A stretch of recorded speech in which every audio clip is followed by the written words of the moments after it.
home title. Scammers are targeting your equity with just a single forged document they file at the county. So don't wait until it's too late. Find out if you are already a victim today. Please go to HomeTitleLock.com and use promo code BILL to get a free title history report, plus a free trial of their $1 million triple lock protection. On this Monday, while the press continues to obsess over the White House renovation, the most important story of the year will unfold this week. President Trump going to South Korea. There, he will meet with Asian nations to try to get a better handle on the worldwide economy.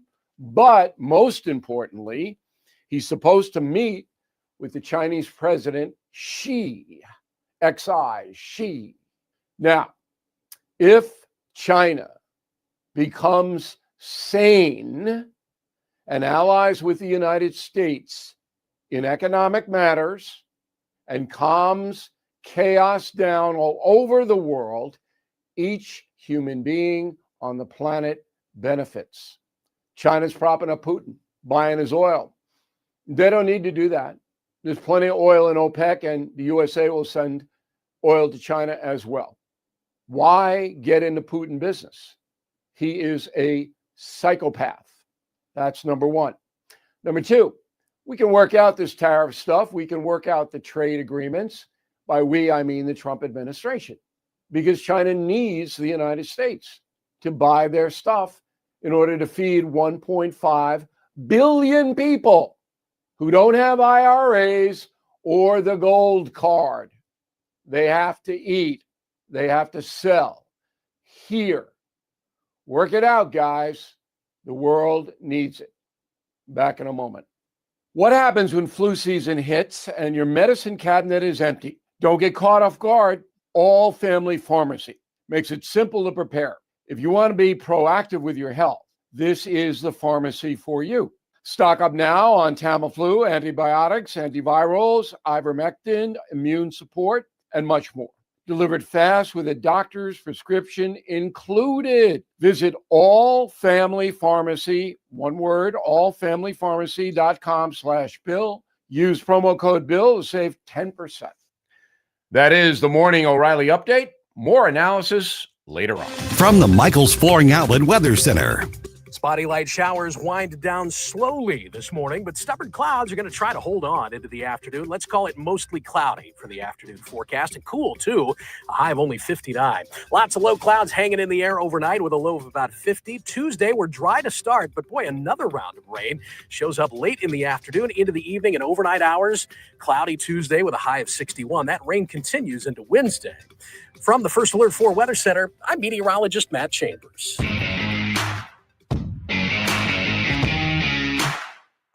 We know it's early. Mike's not totally awake yet either. This is Mike Ferguson in the morning on News Talk STL. We're beginning a new era of the program today. Hey, good morning. Happy Monday. Hope you had a great weekend. Mike Ferguson here. Susie Moore, the new co-host of Mike Ferguson in the morning, going to be in just a little bit. A little bit later on today as well, Congressman Bob Onder going to give us an update of what's happening with, well, and what's not happening with Congress. And then this is going to be fun. At 8:35, Chris Salcedo, the host on NewsMax TV. You can see him every afternoon.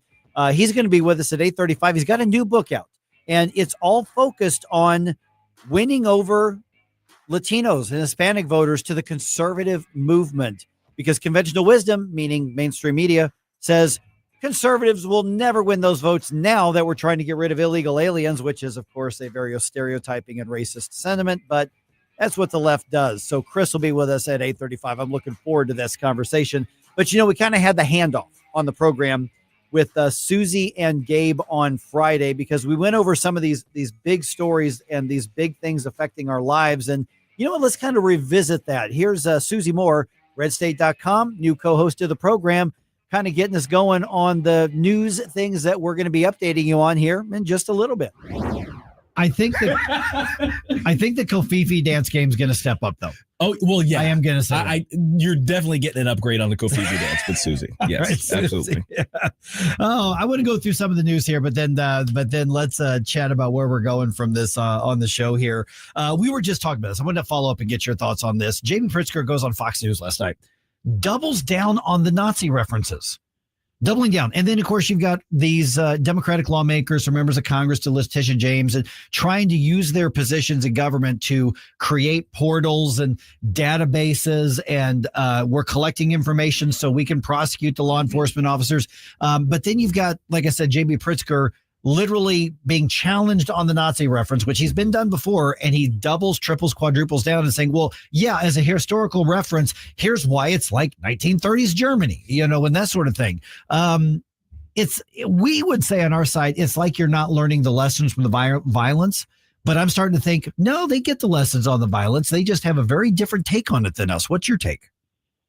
I think you're right in the latter assumption. I don't think it's by mistake. I don't think it's naivety. I think they're like a dog with a bone.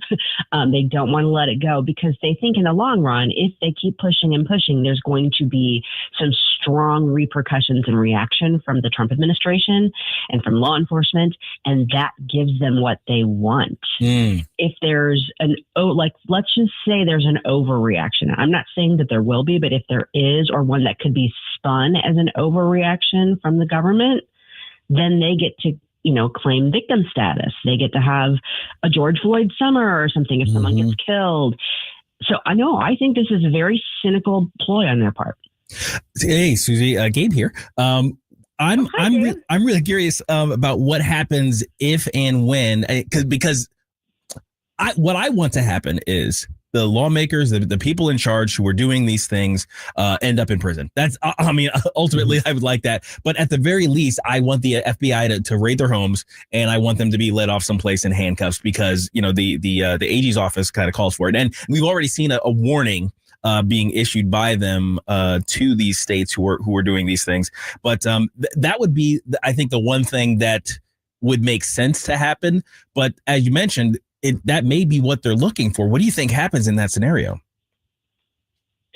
Well, you're going to have obviously a court battle over it, and you're going to have all kinds of spin in the media. There are probably situations where they are coming close to the line, if not over it. And if there is a justified legal point to say, hey, this person is breaking the law and they're going to be prosecuted, then I think go for it. I'm on the fence about the optics because while there would have been, absolutely the raids and the handcuffs the other way, we saw it. I almost am hoping, and the Trump administration has actually done a very nice job of threading this needle, I think, with all the legal ramifications, both on the criminal and the civil side. They've been pushing the envelope, but they've been using the courts. And I think in the long run, that's going to pay off for them. So I think, for instance, James Comey, they let him come into his arraignment. They didn't do a big, frog march type situation. Now, I understand wanting to do that, but there's a fine line there. Like, where are you pushing it too far that it's going to backfire on you from a PR standpoint? Yeah, you don't want to create more. And I don't know. That's that's exactly it. You said it much better than I am. I'm not fully awake.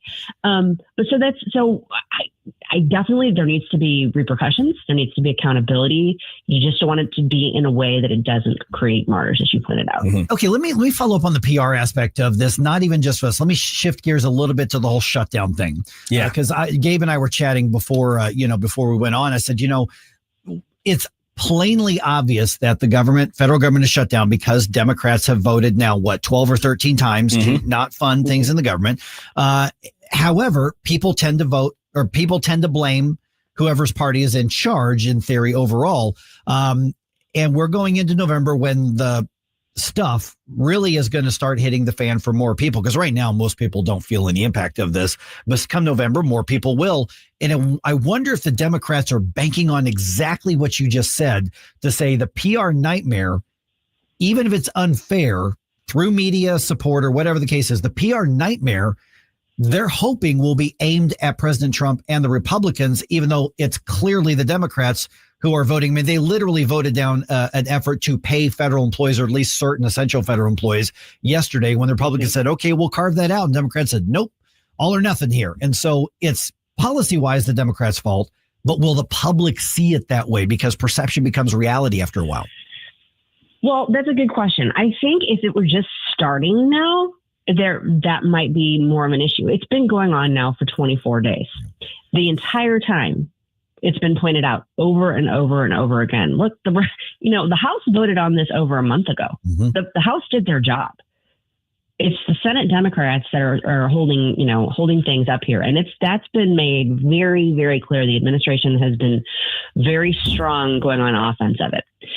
The point being, people that are paying attention at all are aware of the dynamics here. Now, the people who are going to buy the Democrat spin are already in that camp anyway. You know, the middle, I'm not going to call them the squishy middle, but the middle, the people that could kind of go either way on it, if they're engaged, they already know what the dynamic is here. And the Republicans have been doing a good job on their own, on the PR side of things, of saying, look, we're here. We voted on this, and keep pointing it out. So no, the media isn't going to assist them in any way. The legacy media isn't. Mm-hmm. But I do think in this instance, they have a stronger position than they might have in other circumstances. Now, taking that GOP unity for granted, we've got a little bit of pushback coming in for the GOP locally here in Missouri against that Argentina beef import idea that the administration is floating out there. So this is a kind of a complex game of trade tariffs, subsidies, and bailouts, and a lot of people are not on board with this. What do you think is going to be the fallout of this? Do you think the administration is going to follow through and then basically anger a bunch of red state beef creators, or is there going to be a compromise? How do you think it's going to play out? Make him eat tofu. Make him eat tofu. No steak for you. Right. No, well done or otherwise. For that, I will take to the streets. I will have my own march. Have a beef issue. I will have a beef with it. No, my sense is that some sort of compromise is going to be reached because, and you know, this administration has done this on a few occasions. So kind of, put out a policy suggestion or idea, and then there's a lot of pushback, like, whoa, wait a second, this is going to have a bad, negative effect, and then they kind of regroup and and pivot. And my sense is that that's probably what will happen here. I don't have any special insight into that. And there's obviously a lot going on, and Trump's getting ready to take off for Malaysia, I think on Sunday, but I don't know. I just kind of feel like they're not going to leave the U.S. beef producers, hanging. I think they're going to try and find some way to kind of find that middle ground. Right. Yeah. Because I mean, the tariffs and the trade barriers are driving up the cost because it's reducing supply, which is great for the U.S. producers.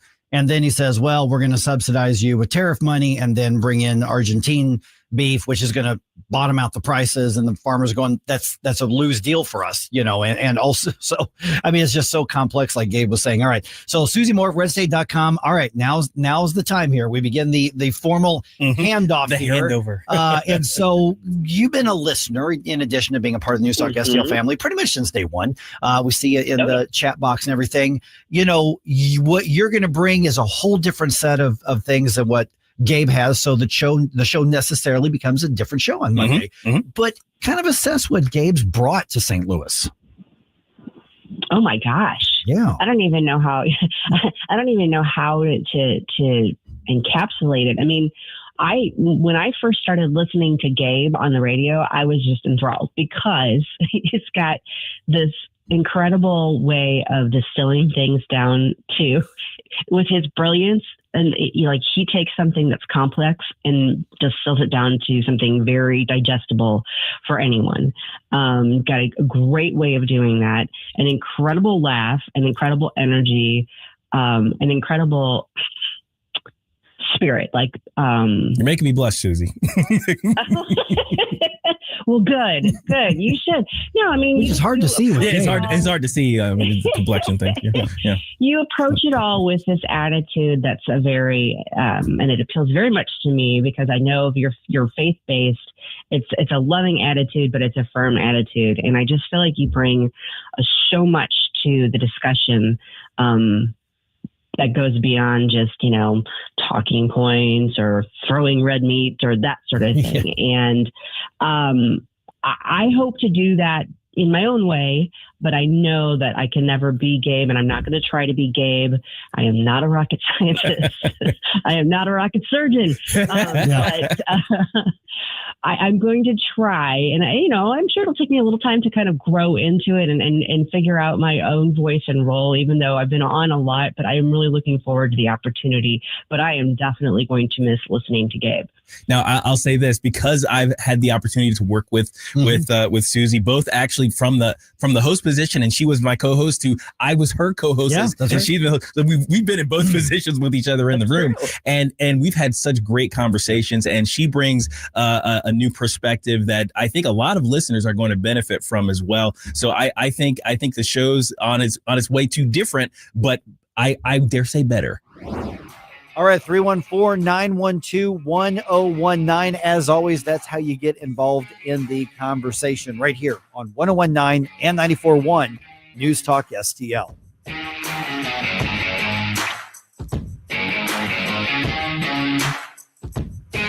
If you have a phone, you have a radio. I listen to News Talk STL on the app driving to work. Download the News Talk STL app. You got to get the News Talk STL app. Love the app. Can listen anywhere in St. Louis. And listen anytime. News Talk STL right on my phone. Anywhere. If you turned 65 recently like me, it's important you find a Medicare Advantage plan that gives you the coverage you're looking for. But finding one can be difficult. The best thing I did, and I suggest you do the same, is call a licensed insurance agent and let them walk you through your Medicare Advantage plan options. There are so many benefits you have access to. So make the call now and let the representatives explain everything to you. Our licensed insurance agents can offer you a variety of Medicare Advantage plans. Plus, the call is free, the information is free, and there's no obligation to enroll. We're here to make it easy for you to select a Medicare Advantage plan that may work for your needs.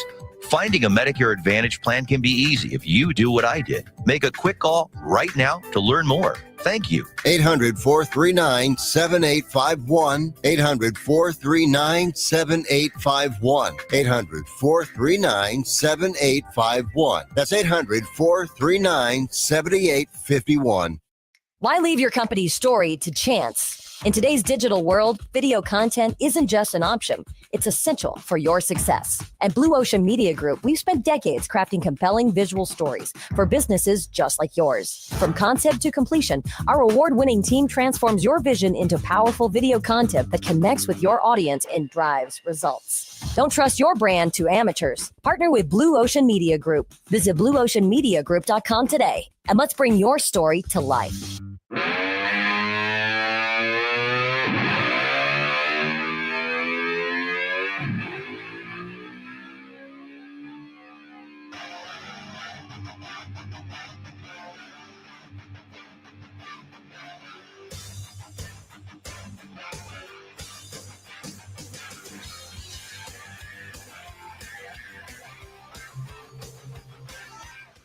Get up, St. Louis. It's Mike Ferguson in the morning.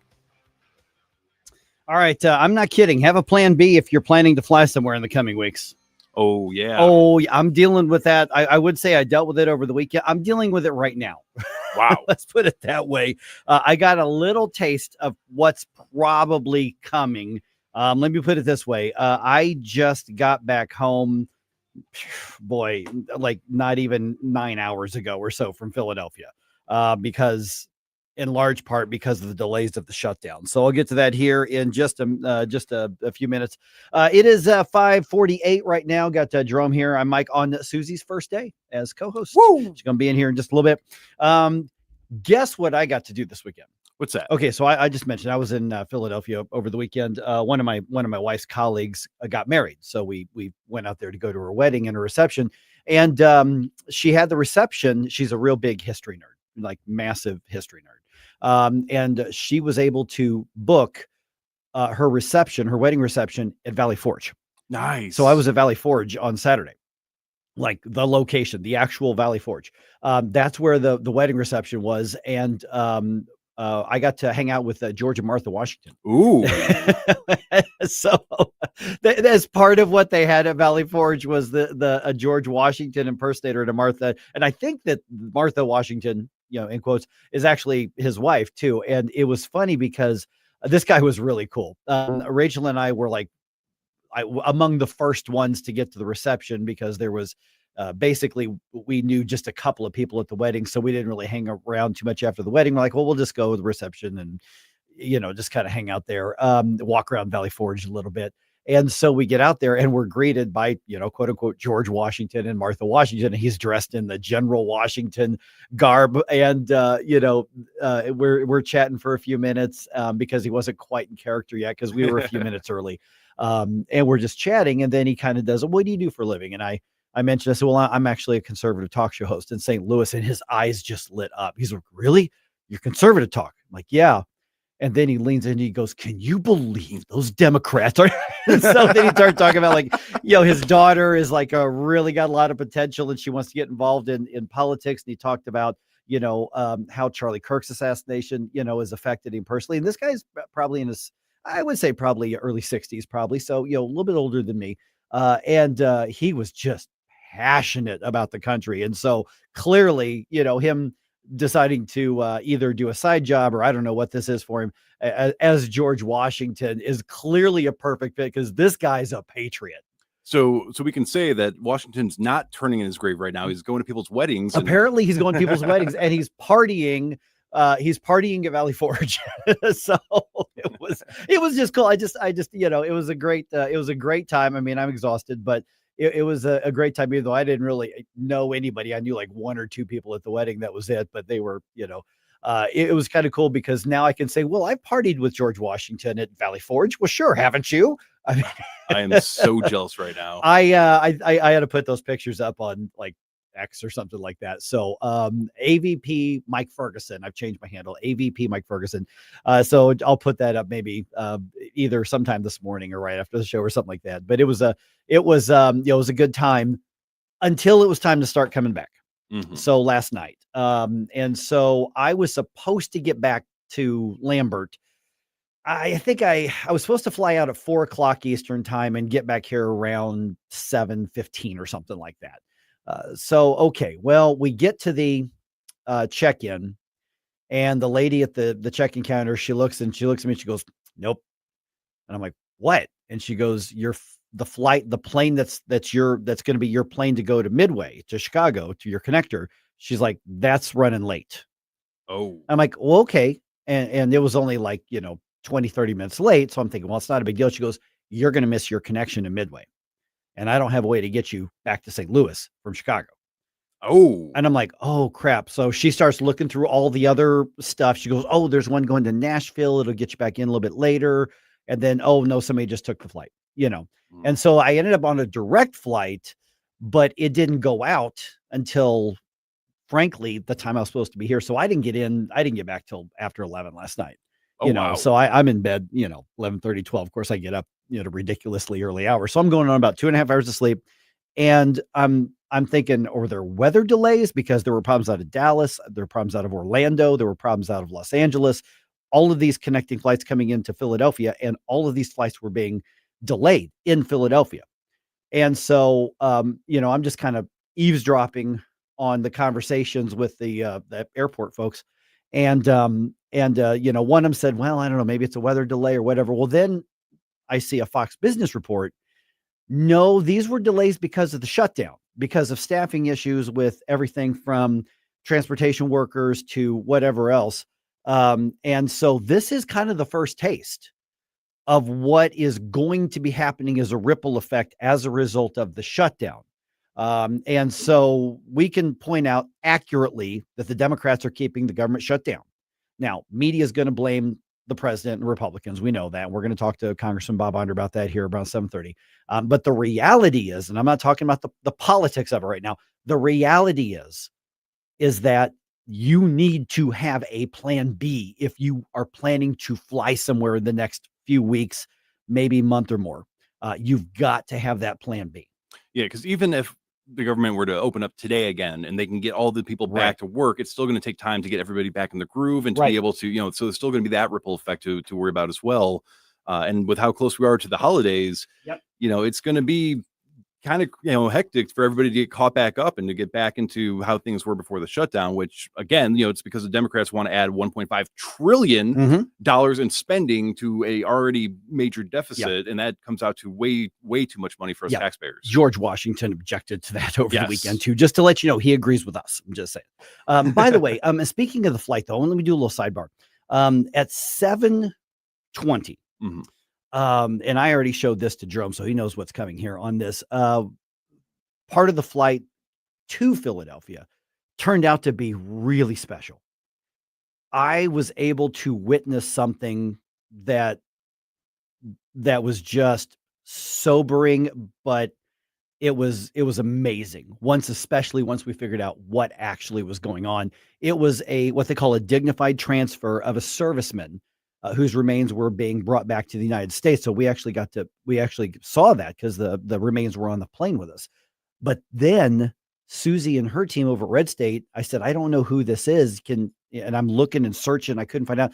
They found out who it was. And the story is amazing. Yeah. Absolutely amazing. So 7:20, because I want to put that kind of when we've got a lot of the people heading to work and stuff like that. You definitely want to be a part of the show. And if you are not driving, I recommend going to our video. Yes. Yeah. I would, if it's safe for you to do, I join the stream during that time. It's going to be worth it. Yeah. Then go back to the app and go back to over the air. But if you can do it, watch that around 7:20. All right. And also I was reminded why I hate flying. I got groped again by one of those blue shirt idiots. Oh, and he did not care for my tone. And he starts barking at me. I may or may not have barked right back at him, which I know that I'm not supposed to, because these people, remember the requirement to be one of these blue shirts is that you have to have a GED and a reasonably clean criminal record. That's basically what it is. Nobody aspires to be the guy. I mean, he got, he should have bought me some kind of dinner or something before getting to third base, really like that. And I was so furious at this again. I am so sick of these people. Do not tell me that national security relies on that guy grabbing my junk or any of the others that have done it over the year. It is ridiculous. It is security theater. It is nothing but, I'm glad that guy's not getting paid. Screw him. Well, it's like they say, it's not gay if it's a TSA. Yeah, exactly. It's not gay if it's TSA, but it felt pretty damn gay. Let's put it that way. But just as a reminder, there have been 0 instances of any terrorist plot being thwarted or stopped by a TSA agent. Yeah. So, the airlines treat us like cattle. The blue shirts treat us like criminals. Yes. And that's one of the reasons I absolutely detest flying. So like Thanksgiving, I may take the train and do a 36-hour train trip. I don't know, because the flights may or may not be there. You're taking a big chance if you book your flight and you want to get somewhere, because the tickets are there. You can buy the tickets right now. But if the shutdown continues, will the flight be there? We don't know. Yeah. And trains are a little bit more predictable with some of the delays. I prefer train travel over almost any other form of travel. It's actually kind of fun. Yeah. You can almost do whatever you want in those cars. There's plenty of leg room. Nobody's freaking out. So if there's a crying baby, just go to another car. It's that easy. But go to the food area. Yeah. But I've had instances as well traveling to other states via plane where once that flight's canceled, you're basically stuck there until they figure out, and that could be an overnight thing. That could sometimes be more than a day. And then if the weather gets worse during that time, then you're stuck again. So it's all, you've always got the risks, which are out of anybody's control. But this right now, understand, this is leverage that the Democrats want to put pressure on Republicans, because what's going to happen is at some point soon, the media is going to be saying, will the Republicans who control Congress and the White House allow the shutdown to continue as people are trying to visit their families in the holiday season? And so they're going to try to put this all on the right, when there's no question, the left is who's keeping the government shut down. Yeah, who keeps voting no to reopening it? Right.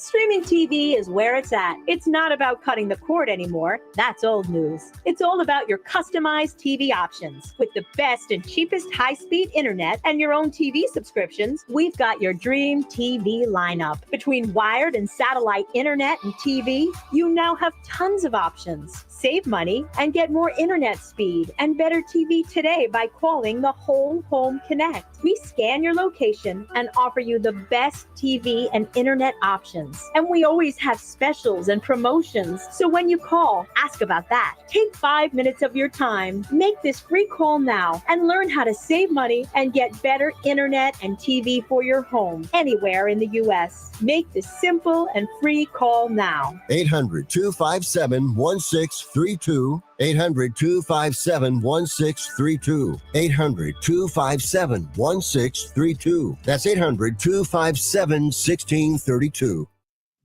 Tim Jones and Chris Arps in the afternoon. Kate Monroe. I was in the Marine Corps. I don't think people really understand that the National Guard is essentially your neighbors. I mean, this would be like your house is on fire and all the great men and women on your block that are capable of helping you put out said fire, you call the police on them and then let your house burn down. That is essentially what these cities are doing. Because Orange Man wants to send people to help us, we're going to go ahead and let it just burn down. Tim Jones and Chris Arps. Weekdays at 4 on News Talk STL. KLGY HD3 Clayton, K270BW Bellefontaine, KNBS Bowling Green. This is News Talk STL at 1019, 94.1, and always streaming at NewsTalkSTL.com. Breaking news this hour from Town Hall. I'm Rick Thomason. Jamaica is bracing for what may be the most powerful hurricane to ever strike the island. In the hours before Hurricane Melissa makes landfall in Jamaica, the authorities have issued evacuation orders for several areas, including the coastal town of Port Royal, and warned people to seek immediate shelter. The storm is expected to be one of the strongest to hit the island on record, with meteorologists warning of 225-kilometre-an-hour winds and up to a metre of rain being dumped on Jamaica in the coming days. The U.S. National Hurricane Center has said the storm could bring catastrophic flooding to some parts of the island. The BBC's Will Grant says Melissa, now a Category 5 hurricane, winds around 150 miles per hour. The waves are already kicking up as torrential rains fall and gusty winds buffet the island nation. There are fears of catastrophic flooding and landslides along with deadly storm surge. Landfall expected tomorrow on Jamaica. No reports of injuries, but there is damage to homes and businesses in the wake of tornadoes raked parts of southern Mississippi over the weekend. The coastal cities of Gautier and Pascagoula were hit. Now in Japan, President Trump will be meeting with the country's new prime minister and the emperor. After Japan, it's on to South Korea and an expected meeting with Chinese President Xi. Reports of progress on a U.S.-China trade agreement. The Russian saber rattling is growing louder. The Kremlin reports testing a new nuclear-capable cruise missile that it claims flew more than 8,000 miles. Vladimir Putin says the missile has an unlimited range and can evade missile defenses. President Trump reminds the Russians that, in his words, we have a nuclear submarine, the greatest in the world, right off their shores. Optimism over prospects for a U.S.-China trade deal as Wall Street flying high this morning. The Dow futures up 256, NASDAQ futures ahead 334. More on these stories at townhall.com. Hey there, it's Chris Stigall, and today I want to share something that should fill every Christian with wonder. We're living in the time of history's greatest homecoming. For thousands of years, God promised through his prophets that he would gather the Jewish people from every corner of the earth and bring them back to their homeland. Many thought these were just beautiful words that would never come to pass, but we're witnessing the impossible. Since 1948, over 3 million Jewish people have returned to Israel from more than 100 countries. Russian Jews, Ethiopian Jews, European Holocaust survivors, all coming home exactly as Scripture foretold. This isn't just a coincidence, it's prophecy fulfilled before our eyes. When you support the International Fellowship of Christians and Jews, it's not just helping with immigration. You're participating in biblical prophecy. Let's say yes to God's promises coming true. Together, let's discover the top reasons why Christians all over the world support Israel. To learn more, visit ifcj.org. That's ifcj.org. From the Michaels Flooring Outlet Weather Center. Spotty light showers wind down slowly this morning, but stubborn clouds are going to try to hold on into the afternoon. Let's call it mostly cloudy for the afternoon forecast, and cool too. A high of only 59. Lots of low clouds hanging in the air overnight with a low of about 50. Tuesday, we're dry to start, but boy, another round of rain shows up late in the afternoon into the evening and overnight hours. Cloudy Tuesday with a high of 61. That rain continues into Wednesday. From the First Alert 4 Weather Center, I'm meteorologist Matt Chambers. This hour of News Talk STL brought to you by Chris Cooper and Serenity Wealth Management. Discover little-known strategies that could be the difference between choosing the care you deserve or having someone else decide it for you. Get a free copy of Chris's book at serenityltc.com. Your business moves fast. PRI Global keeps it moving smarter for almost 30 years, delivering top tech talent to help companies grow stronger, custom applications, simplifying your operations, securing your data, modernizing your business from the cloud up. And with Prismatic, you're going to get real-time insights, automated workflows, people, process, platform. PRI Global delivers all three. PRIglobal.com.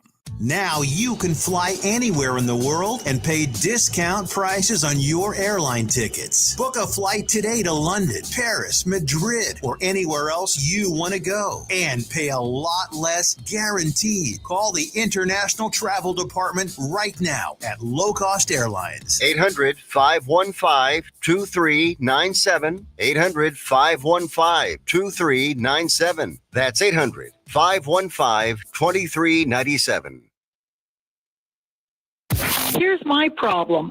Completely agree with your sentiments. He talks about we're divided. Well, yeah, we are. And we need to wake up as a country and realize what's going on. 101.9 and 94.1. Number one for conservative talk. News Talk STL.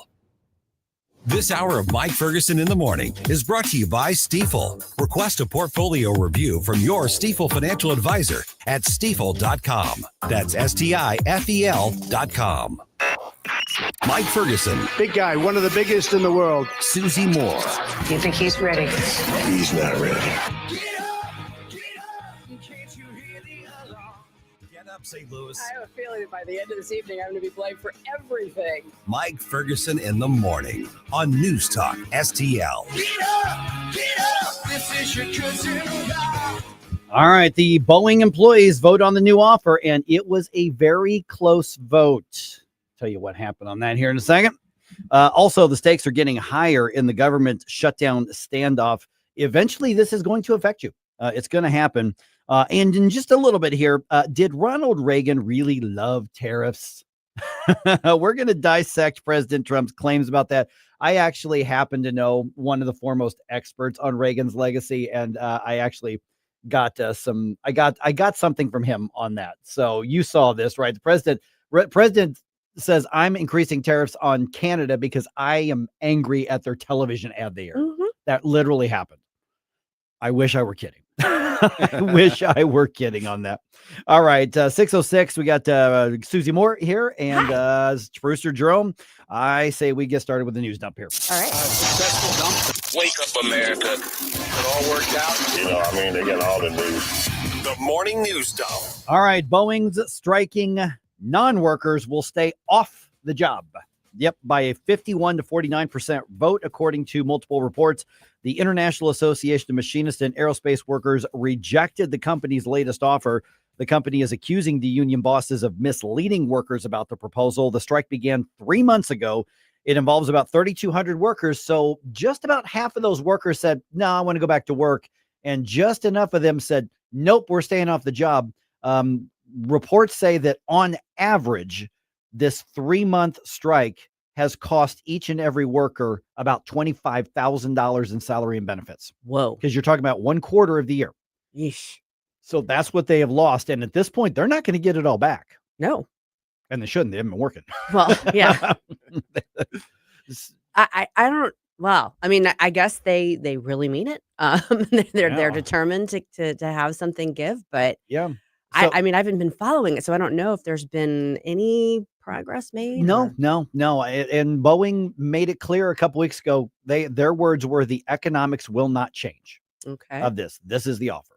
It reminds me of that old, I think it's a parable, but it's like the puppy has a bunch of pennies in his mouth and it sees its reflection in the water, thinking that's another one. It opens its mouth and they all fall in the river. Pretty much. It's kind of what it seems like this union's doing. It's they had a great deal that they wanted to get more out of, and then now it's going to be lower and lower and lower. So they have to go back. Yeah, the contract that they've been offered is a 5-year deal, but over the first 4 years, really total 5 years, but over the first 4 years, wage increases on an average of 45% over the course of those 4 years. Okay. 45%. That's 45 plus Sign me up. retention bonuses and signing ratification bonus, retention bonus, additional bonuses if you show up to work regularly and you're having attendance. I mean, increased in benefits. So all of that stuff was in there, and the union bosses and 51% of the union workers say not good enough in this economy. Do we know what they're saying the sticking point is? Yeah. They're saying we want what Seattle got. Oh, Okay. We want the numbers Seattle got. This isn't Seattle. I know that. And you know that. I mean, it is raining out. It is Yes, it is true. dreary. So I mean, there's that, but I don't think So that- here's what I say because there's probably some of the, I mean, there's thousands of 3,000, 3,200 workers. So there's probably somebody in that union who's listening to the show. There's a lot of Right. conservative union members out there. Yeah. If you're not going to work and you want to go to work, blame your fellow union members. They're the ones screwing you over right now. Yeah, unless there's, I mean, there's always more than one side of the story, but yeah, it does seem sort of like they're maybe cutting off their nose to spite their face. Yeah. I'm surprised people haven't started scabbing yet, to be honest. I mean, Well, they've started recruiting, their recruiting fairs. So they've got a pipeline going. Wow. Yep, exactly. Wow. All right. The illegal alien who killed a St. Louis police officer last year will be back in court tomorrow. Investigators say Ramon Chavez Rodriguez was drunk when he hit Officer David Lee on I-70. That happened in September of 2024. Officer Lee had responded to another accident, so he was out on the highway helping somebody else who'd been in a crash. Chavez Rodriguez has a plea hearing set in this case. He is charged with DUI resulting in death of a law enforcement officer in addition to speeding. He has a lengthy criminal history, and in another case was sentenced this month to 7 years in prison after pleading guilty to domestic assault in an unrelated criminal case. Okay. Yeah, this is the guy who'd been living in the St. Charles area for a long time, and he has a lengthy and violent, particularly domestic criminal record. I'm glad I never encountered him. Precisely. and these are the types of people that the Democrats are fighting ICE to keep in the country. Yes. Right. Yeah, it's one of those things where, sometimes that but for argument doesn't always work, but for right lacks immigration policies and a criminal justice system that has also been very lenient. This person wouldn't have been there and wouldn't have killed Officer Lee. Absolutely. 100% correct. Absolutely. All right. Let's do the dueling sound bites. Okay. So let's set the stage for this. I think you've heard how we set the stage for the dueling sound bites, because the government shutdown is like in day, 27? Yeah.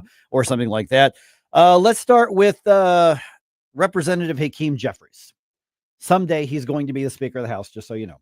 Okay. Yeah, that's going to happen. He was on Face the Nation on CBS, and well, here's what he had to say about it. It's going to sound an awful like everything else he said about it, but here's the most recent one. Here we go. I'm just setting it up. No, that sounds great. I was just waiting for the crescendo of the song. There it is. Dueling soundbite music, the official score.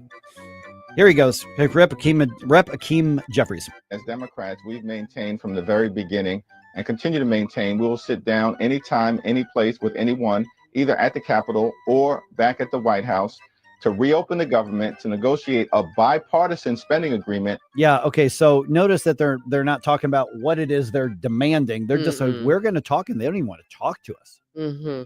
So basically, it's like the congressional mean girls. Well, welcome to the swamp. All right. On the Republican side, it's going to be Senator John Barrasso out of Wyoming. He was on Fox's Sunday Night in America with Trey Gowdy.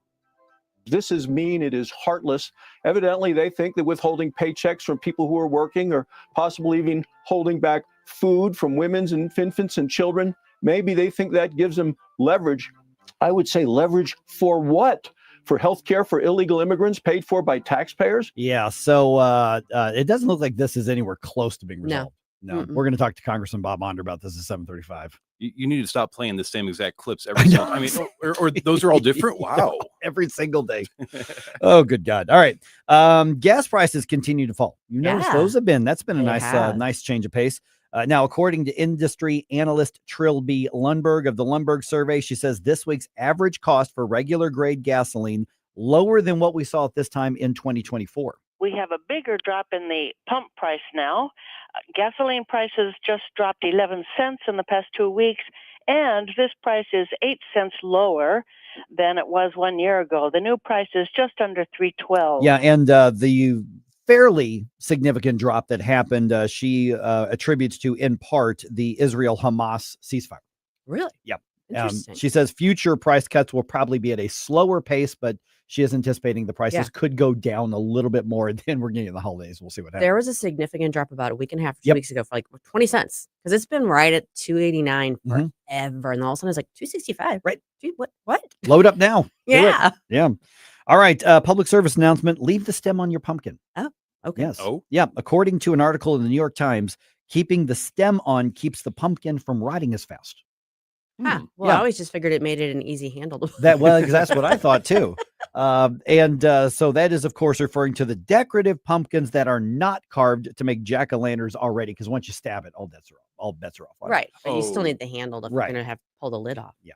So these are for the ones that people like paint on. These are Right. not, okay. Right. Or just set out as, the fall decor. But Okay. if you leave the stem on, because apparently some people were cutting those off, but if you leave the stem on, the pumpkin will last a lot longer. Okay, that makes sense. Kind of maintains the integrity. Yes, they say it seals it. Got Is it. what they're saying. All right, World Series is tied up after the Blue Jays and Dodgers split the first 2 games in Toronto. The series resumes tonight in Los Angeles. First pitch is at 7:00, and the game is on Fox, so you can watch it on Channel 2. It's going to be a fun World Series. It really is. And the Blues are on the road tonight. They are in Pittsburgh for a 6 p.m. game against the Penguins, 6 p.m. our time. That one is on FanDuel. And all at once depart, no destination. Making cold my heart to fight your war. Stop right now. Well, there you go again, listening to Mike Ferguson in the morning on News Talk STL.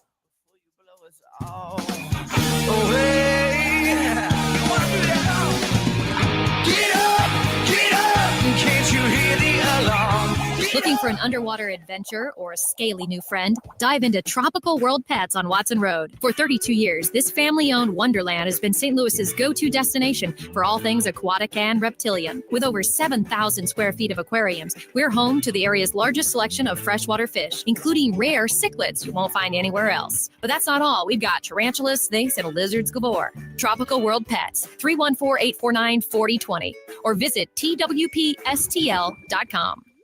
If you're worried about losing your health insurance through Medicaid, we have great news for you. New government regulations have expanded the Affordable Care Act. And now you may qualify to get health insurance for you and your family through the Affordable Care Act. Call now to learn if you qualify.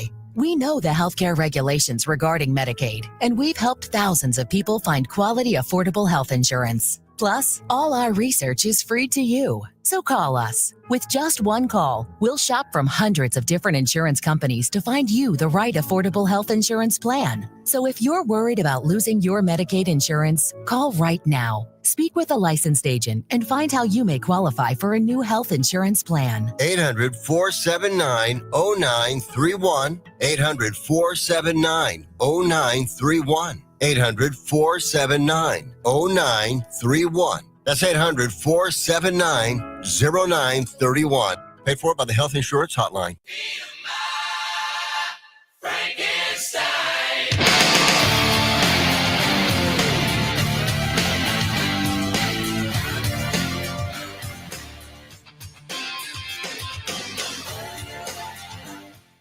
Hi, this is Susie Moore. Check out my show, RedState Radio, Sunday afternoon at 4, right here on NewsTalkSTL. Now it's back to Mike Ferguson in the morning. You don't have to wait till this weekend. Hi, Susie. Hi. Hi. Surprise. You get me almost every day now. Corporeal being, just put out the new era begins.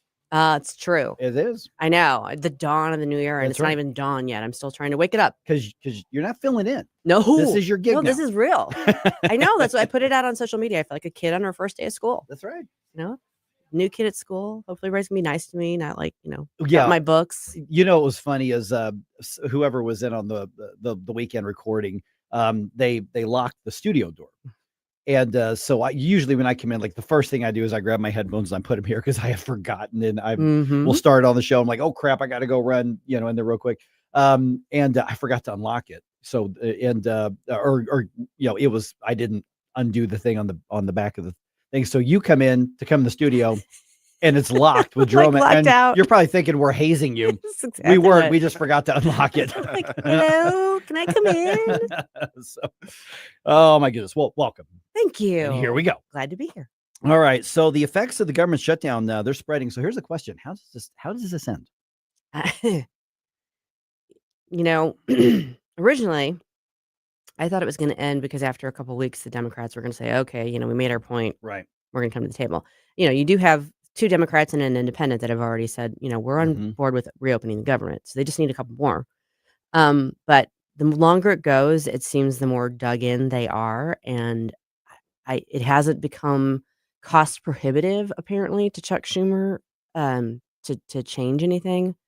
And I don't know about Democrats like John Ossoff in moderate districts. They don't seem to be wavering either. Yeah. So They're really sticking together right now. I have a feeling it's going to end when Donald Trump gets involved. Yeah. That could very well be. And the bottom line is, will the Democrats be able to squeeze more spending out of the Republicans? Because that's really all we're talking about here. And there's a couple aspects, couple of angles of this at play. And of course, at RedState, you all are all over this and have been for weeks now, over 3 weeks now. Well, honestly, you were covering it in the countdown to that. Oh, yeah. And so we're looking at a situation where the Democrats have said it's not good enough to just keep doing what we're doing and just keep doing what we were doing under the Biden administration. We want over $1 trillion, about $1.5 trillion of spending either added back from the rescissions and additional spending in some other areas as well. Right. And so the Democrats have thrown down the gauntlet. And here's what's happening is right now, I just talked about, I personally have now experienced the ripple effect of this. And this is the very early waves. So it's like that first little ripple that comes in that's kind of small, then the ripples get bigger and bigger and bigger. Okay, that's what's going to happen, whether it's flights, which eventually is going to, affect distribution of goods and things like that. And then the Trump administration has said, no, SNAP, federal food stamp money is not going out on November 1st as things stand. Right. So that whole thing, as far as people not getting their food stamp, I say theirs, we're paying for it, but you know what I mean? So I don't want to rehash everything that's happening because we've talked about that, but now we got a situation where the media has a whole new set of sob stories. We know they're going to say, well, the party that's in power is the Republicans, so clearly it's on them, without the nuance of saying you actually have to have 60 votes in the Senate under the rules. Yeah. So the Democrats can stop this with the 40, whatever they have. Yeah, it is. It all does rest with them. Now, I don't know if you saw that. I think it's Marriott Miller Meeks that introduced a bill to fund SNAP. Right. A standalone bill, kind of like they did with the military and essential employees last week. And again, I'm like, that's smart. Make the Democrats vote on that too. Yep. Because here's the thing that's crazy. The Republicans are the ones in power. They're the majority power. They won the 2024 election. They implemented their policy goals that they ran on, and the Democrats are basically saying, no, right. We want to have it our way, even though we're not the ones in power. Right. But when they're in power, they want to have it their way too. It's like, I mean, I get that. That's natural, but it's like there's something's got to give there, and it's supposed to be the party that's not in power. So here's the thing, though, is that we do have a history of Republicans going, media's being mean to me. I'm afraid of what's going to happen back home. I need to start making calls to the party boss to say, guys, you got to do something. Okay, fine. Give them PBS. That was only 900 million. Just do it. Just do it. Just give them, this. And that's what I worry about happening. Now, hopefully Bob Onder here in about an hour and 10 minutes is going to tell us, no, we're resolved. We're ready to go home for the holidays. I was going to say, I haven't seen much wavering on the Republican part, and I will give them credit for that. Yeah, absolutely. And that's the smartest thing they could do. It might be some short-term pain, but that's the smartest thing the Republicans do. Because if you give in on this, it's like a kid with candy. Yeah, with an addiction, with the sugar addiction. Yeah. Well, it's also ridiculous, though, that the whole thing, to my understanding, was because of the continuing resolution. Right. Is you already voted yes and got what you wanted last time, and the Republicans were saying, fine, we'll just keep that, we'll honor that, we'll keep that going, and that's not good enough. And now you're trying to hold the entire country hostage. You are the ones, the Democrats are the ones that keep voting no to reopening it, and then pointing their finger saying, well, it's because they're not going to give us what we want. And it's like, what you want is not financially sustainable. It's not even logical. No. Holding their breath till they get their way. Right. And I'm like, okay, keep holding your breath. I'm fine with that. But and the thing is that the actual really conservative Republicans are irritated because all we're talking about is keeping the status quo, which is already too expensive. And through November 21st. Yeah. That's it. Yeah. Now what are we going to do? I mean, we're already up against that. Right. I don't know. It is maddening. I hope the Republicans stand firm, as painful as it. They're never going to catch a break from the legacy media. So what? Yeah, I agree. And I think that this is a wear them down type of technique, the Democrats, because again, the lackeys in the media, we know how that goes. People and those who don't follow the news real closely. Sure. They just look at, well, who's in charge? That's who I blame. And they're not going to see the nuance. So that's why it's up to everybody in your real world jobs out there in your real world thing. When somebody goes, can you believe they're shutting down the government? I've got a cousin who's on SNAP. She's got 4 kids and she's a single mom, and they're going to deny that President Trump's going to deny her food stamp. That's where you need to just gently say, well, no, actually the Republicans have voted to keep that going. Actually, the Democrats stopped that. The Republicans didn't do that. So I empathize with the pain if you want, and just say, but be mad at the right people. I really do hope they have that standalone vote on the SNAP funding. Yeah, they should. And because every one of those they put up there, it's on record again to that cousin with the 4 kids, the hypothetical cousin. They're not going to watch that. Look, sort there's of the stuff. votes. Right. I can show them to you. Which they're not going to go look at, but that's why it takes people who do know to get out there and say, oh, no, let me tell you the truth. Because you want to tell the truth. It's very damning for the far left right now. Yeah, it is. It is. But I guess, like I said, they're going to hold their breath until they get their way. I saw it on Twitter. It must be true. Oh, man. Is President Trump really retaliating against the TV commercial? Oh, I want to talk about this here in a little bit. And who's he telling the truth about? Ronald Reagan? It's been a wild couple of days on the political roller coaster, and we will explain at 6:35. We are going to do that at that point. Well, let's talk about also, where do we go from here? Yeah, okay. absolutely. So there's where the politics goes from here, and then there's where we go from here. I've mentioned a couple times the delays in the airport, and while that was irritating, to me, because I'm thinking, I was sitting there at the Philadelphia airport last night, and I'm sitting there going, oh, this is nothing compared to what's going to be in about 2 or 3 weeks. Yeah. Holiday travel. Yeah. And that's part of the leverage that the Democrats are looking at. They want the chaos in the airports. They want people not traveling. They want retailers, screaming bloody murder. They want, basically Amazon to say, we can't get the stuff that you're ordering. Because those air traffic controllers, they deal with those planes too. Well, yeah. I had actually not considered that. Yeah. With how prevalent online shopping's become and how they actually get, you always just assume trucks and trains, but how many presents are people trying to order now when they're on sale or deals are going on, especially with Black Friday about to come up and Cyber, what is it, Cyber Monday, I think? It's Cyber Monday, right? Yeah. Where, so that's going to definitely, it's going to make for a very unfortunate holiday if people are trying to get their stuff in soon. But that's the thing. That's the political leverage. It is. It is. But I mean, the Republicans just need to keep pounding the message. Tell the Democrats to vote yes to reopen it. We'll get things back running again. Well, but this wouldn't be as beneficial to the Democrats if Democratic voters were not consistently defending and backing it up. I mean, how are people still falling for this when all the information available says, here's what's going on? I mean, we have fun with the dueling sound bites, but it's very clear that if you look at the voting record, it's almost unanimously on the left side, keep it shut down, don't do this. And then you have people coming out, I can't remember who it was, but there's a clip where the person says this, we are hoping that this is going to be painful for people and that this causes them to suffer so that they side with us. And so you're actively doing things to hurt people, a lot of which are probably your own voters. And then the people being affected that are on your side are like, yes, keep hurting us and we'll blame Orange Man. I mean, how does that? You just nailed it. That's it. Oh my goodness. And anything to oppose the bad Orange Man. I mean, so it's like I said, it's one thing to say, okay, we know who's the scoundrel in all this, but understand that what they really want is for this to cause pain in each and every one of our lives. Mm-hmm. And it's going to do that.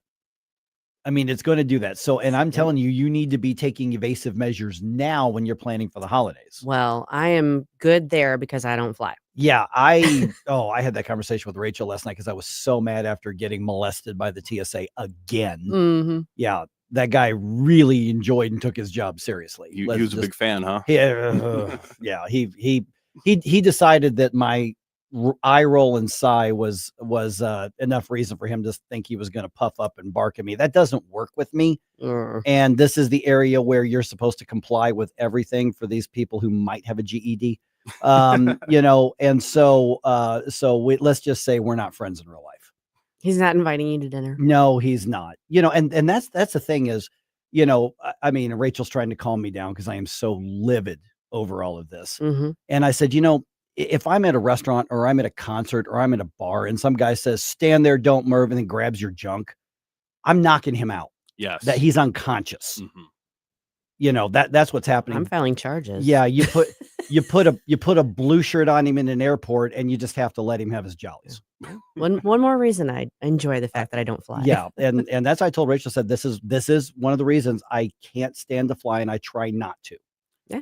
You know what this doesn't happen? On the trains. Yeah, that's right. Well, that is true. Yeah. So that's where that's at. But this is the type of thing that they really, you know, that they want to happen. Yeah. All right.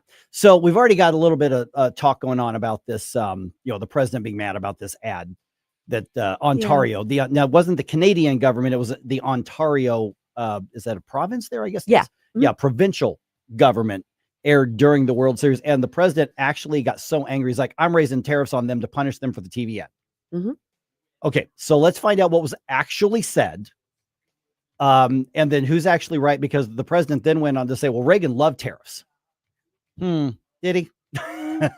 So I actually happen to have a friend who's a recognized beyond expert when it comes to Reagan's legacy. Mm-hmm. So let's compare the notes and just get to the truth, regardless of where the truth falls. Fair enough.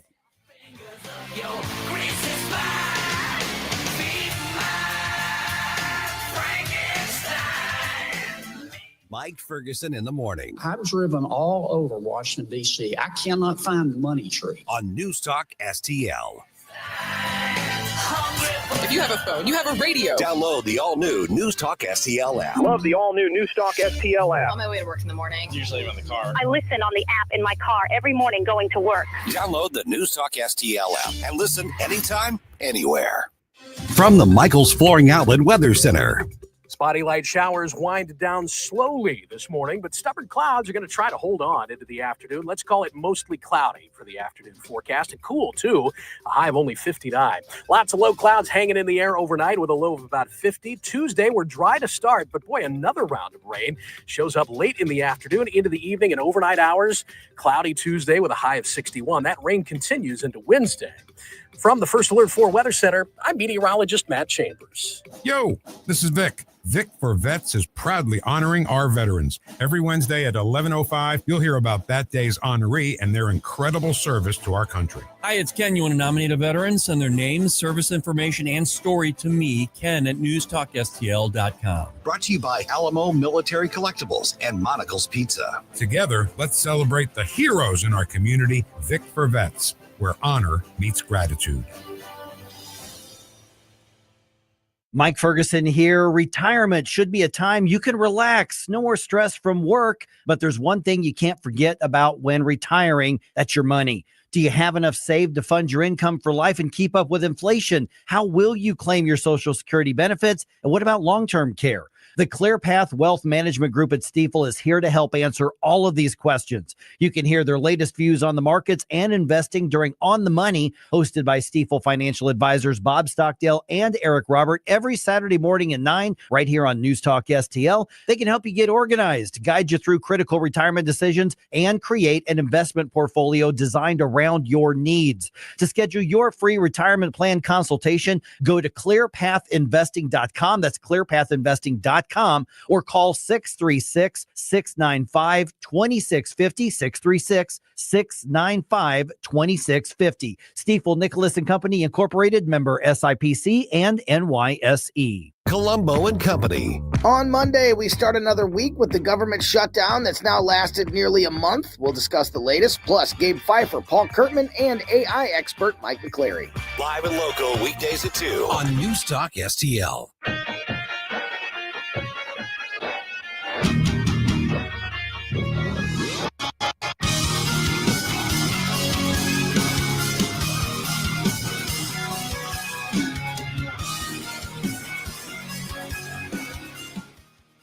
I love that you're starting your day off right with Mike Ferguson in the morning. It's your boy Joe Pags. Talk to you tonight. But now let's get back to Mike. All right. You know what I do here is I want to call balls and strikes, and I want to get to what's true. Okay. So Ronald Reagan, tariff enthusiast? Not sure. I would think that's a fair description. Okay, let's go through what's happening here. Did President Trump really say he was going to raise tariffs, because he's mad about a TV commercial? Pretty much. Yeah, that's what he said. So here's what happened is the Ontario provincial government in Canada bought an ad, a 60-second ad in the World Series. And it's a bunch of B-roll of like Americana. So it's like American stuff. And then all it did was use a bunch of clips from Ronald Reagan. And so here's the actual ad, that aired on here. So just in your mind, just get rolling farmlands and people going to the factory and families. That's what you've got here. So here's how the ad actually aired. When someone says, let's impose tariffs on foreign imports, it looks like they're doing the patriotic thing by protecting American products and jobs. And sometimes for a short while it works, but only for a short time. But over the long run, such trade barriers hurt every American worker and consumer. High tariffs inevitably lead to retaliation by foreign countries and the triggering of fierce trade wars. Then the worst happens. Markets shrink and collapse, businesses and industries shut down, and millions of people lose their jobs. Throughout the world, there's a growing realization that the way to prosperity for all nations is rejecting protectionist legislation and promoting fair and free competition. America's jobs and growth are at stake. Okay, so that's what really upset President Trump. Mm-hmm. Okay, so he was asked about that by some reporters, and here's a clip of what he said in response to that. I don't know. They cheated on a commercial. Ronald Reagan loved tariffs, and they said he didn't. And I guess it was AI or something. They cheated badly. Canada got caught cheating on a commercial. Can you believe it? Okay, Ronald Reagan loved tariffs? Huh? Yeah. I'm going to be real upfront about this. I did not dig into this. I did. Right, so I'm going to leave that I'm to a you. Reagan guy. I'm going to leave that to you. The only thing I'm going to say is when I initially saw the hubbub over it and saw his reaction, I did see that there was a statement put out by the Reagan Foundation that was critical of the ad, saying that this was in some respect somehow taken out of context or didn't tell the full story. So, and that's actually true. Right. Yeah. So that was the extent of my knowledge. And if that's the case, then I think it's fair to criticize it for that. Right. Yeah. And it was funny because they said, well, they didn't get our permit. Well, they don't need your permission to do that. These were speeches that were delivered to the American people. Yeah, I think those are in the public domain. They're in public domain. They don't need your permission. But for instance, here is President Reagan from 1988. And this is at the State of the Union address. One of the greatest contributions the United States can make to the world is to promote freedom as the key to economic growth. A creative, competitive America is the answer to a changing world, not trade wars that would close doors, create greater barriers, and destroy millions of jobs. We should always remember protectionism is destructionism. America's jobs, America's growth, America's future depend on trade that is free, open, and fair. Okay, so one of the more definitive books on Reagan's legacy is called Getting Right with Reagan. Mm-hmm. That was written by Dr. Marcus Switcher. I happen to know him. He's at the University of West Virginia. I think I've been at something that he's spoken at, or Yeah, he's had a couple of events here. That's right. Mhm. Yeah. And so I sent him the question. I'm like, Marcus, what's the bottom line on this? What's true and what's not? And so here's how Marcus answered that question for me. Ronald Reagan believed in free trade. If you review his radio addresses, his diary, his autobiography, and his televised remarks, that is clear. Although the Canadian advertisement lacked some context, the overarching message that tariffs are counterproductive and make us poorer is one Reagan would have agreed with. Although he occasionally enacted targeted protectionist measures, Reagan was a principled free trader who set the stage for expanded global trade in the 1990s that made the United States and the world richer. Okay, so I'm not trying to argue and debate. The tariff policy right now. Right. I'm because I'm kind of a history nerd and I'm a big fan of Ronald Reagan. I want to get to what's true about what's being said right now, because it seems like history is being rewritten right now for the current political moment, and I hate that. Right. No, I mean, if it's not supportable, then that's not a strong argument to make. And Right. I'm one of those tariff agnostic people right now. I understand that there may be benefits to using them, that it's part of a leverage strategy and deal making, but I also understand that there are knocks on them as well. Right. As to We're the this- ones who are going to pay. As to this particular issue or this particular kerfuffle, if you will, I'm not sure. I don't know if I want our policy being set on this sort of basis. Right. Yeah. Enacting an additional tariff because I'm mad at you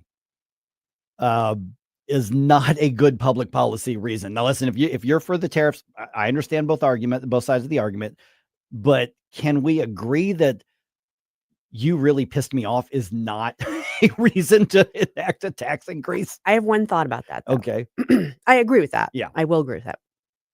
Is it possible that there is some strategy going on here to pit Doug Ford in Ontario against Mark Carney and the Canadian government overall? Because Carney and Trump have gotten to be kind of buddy-buddy.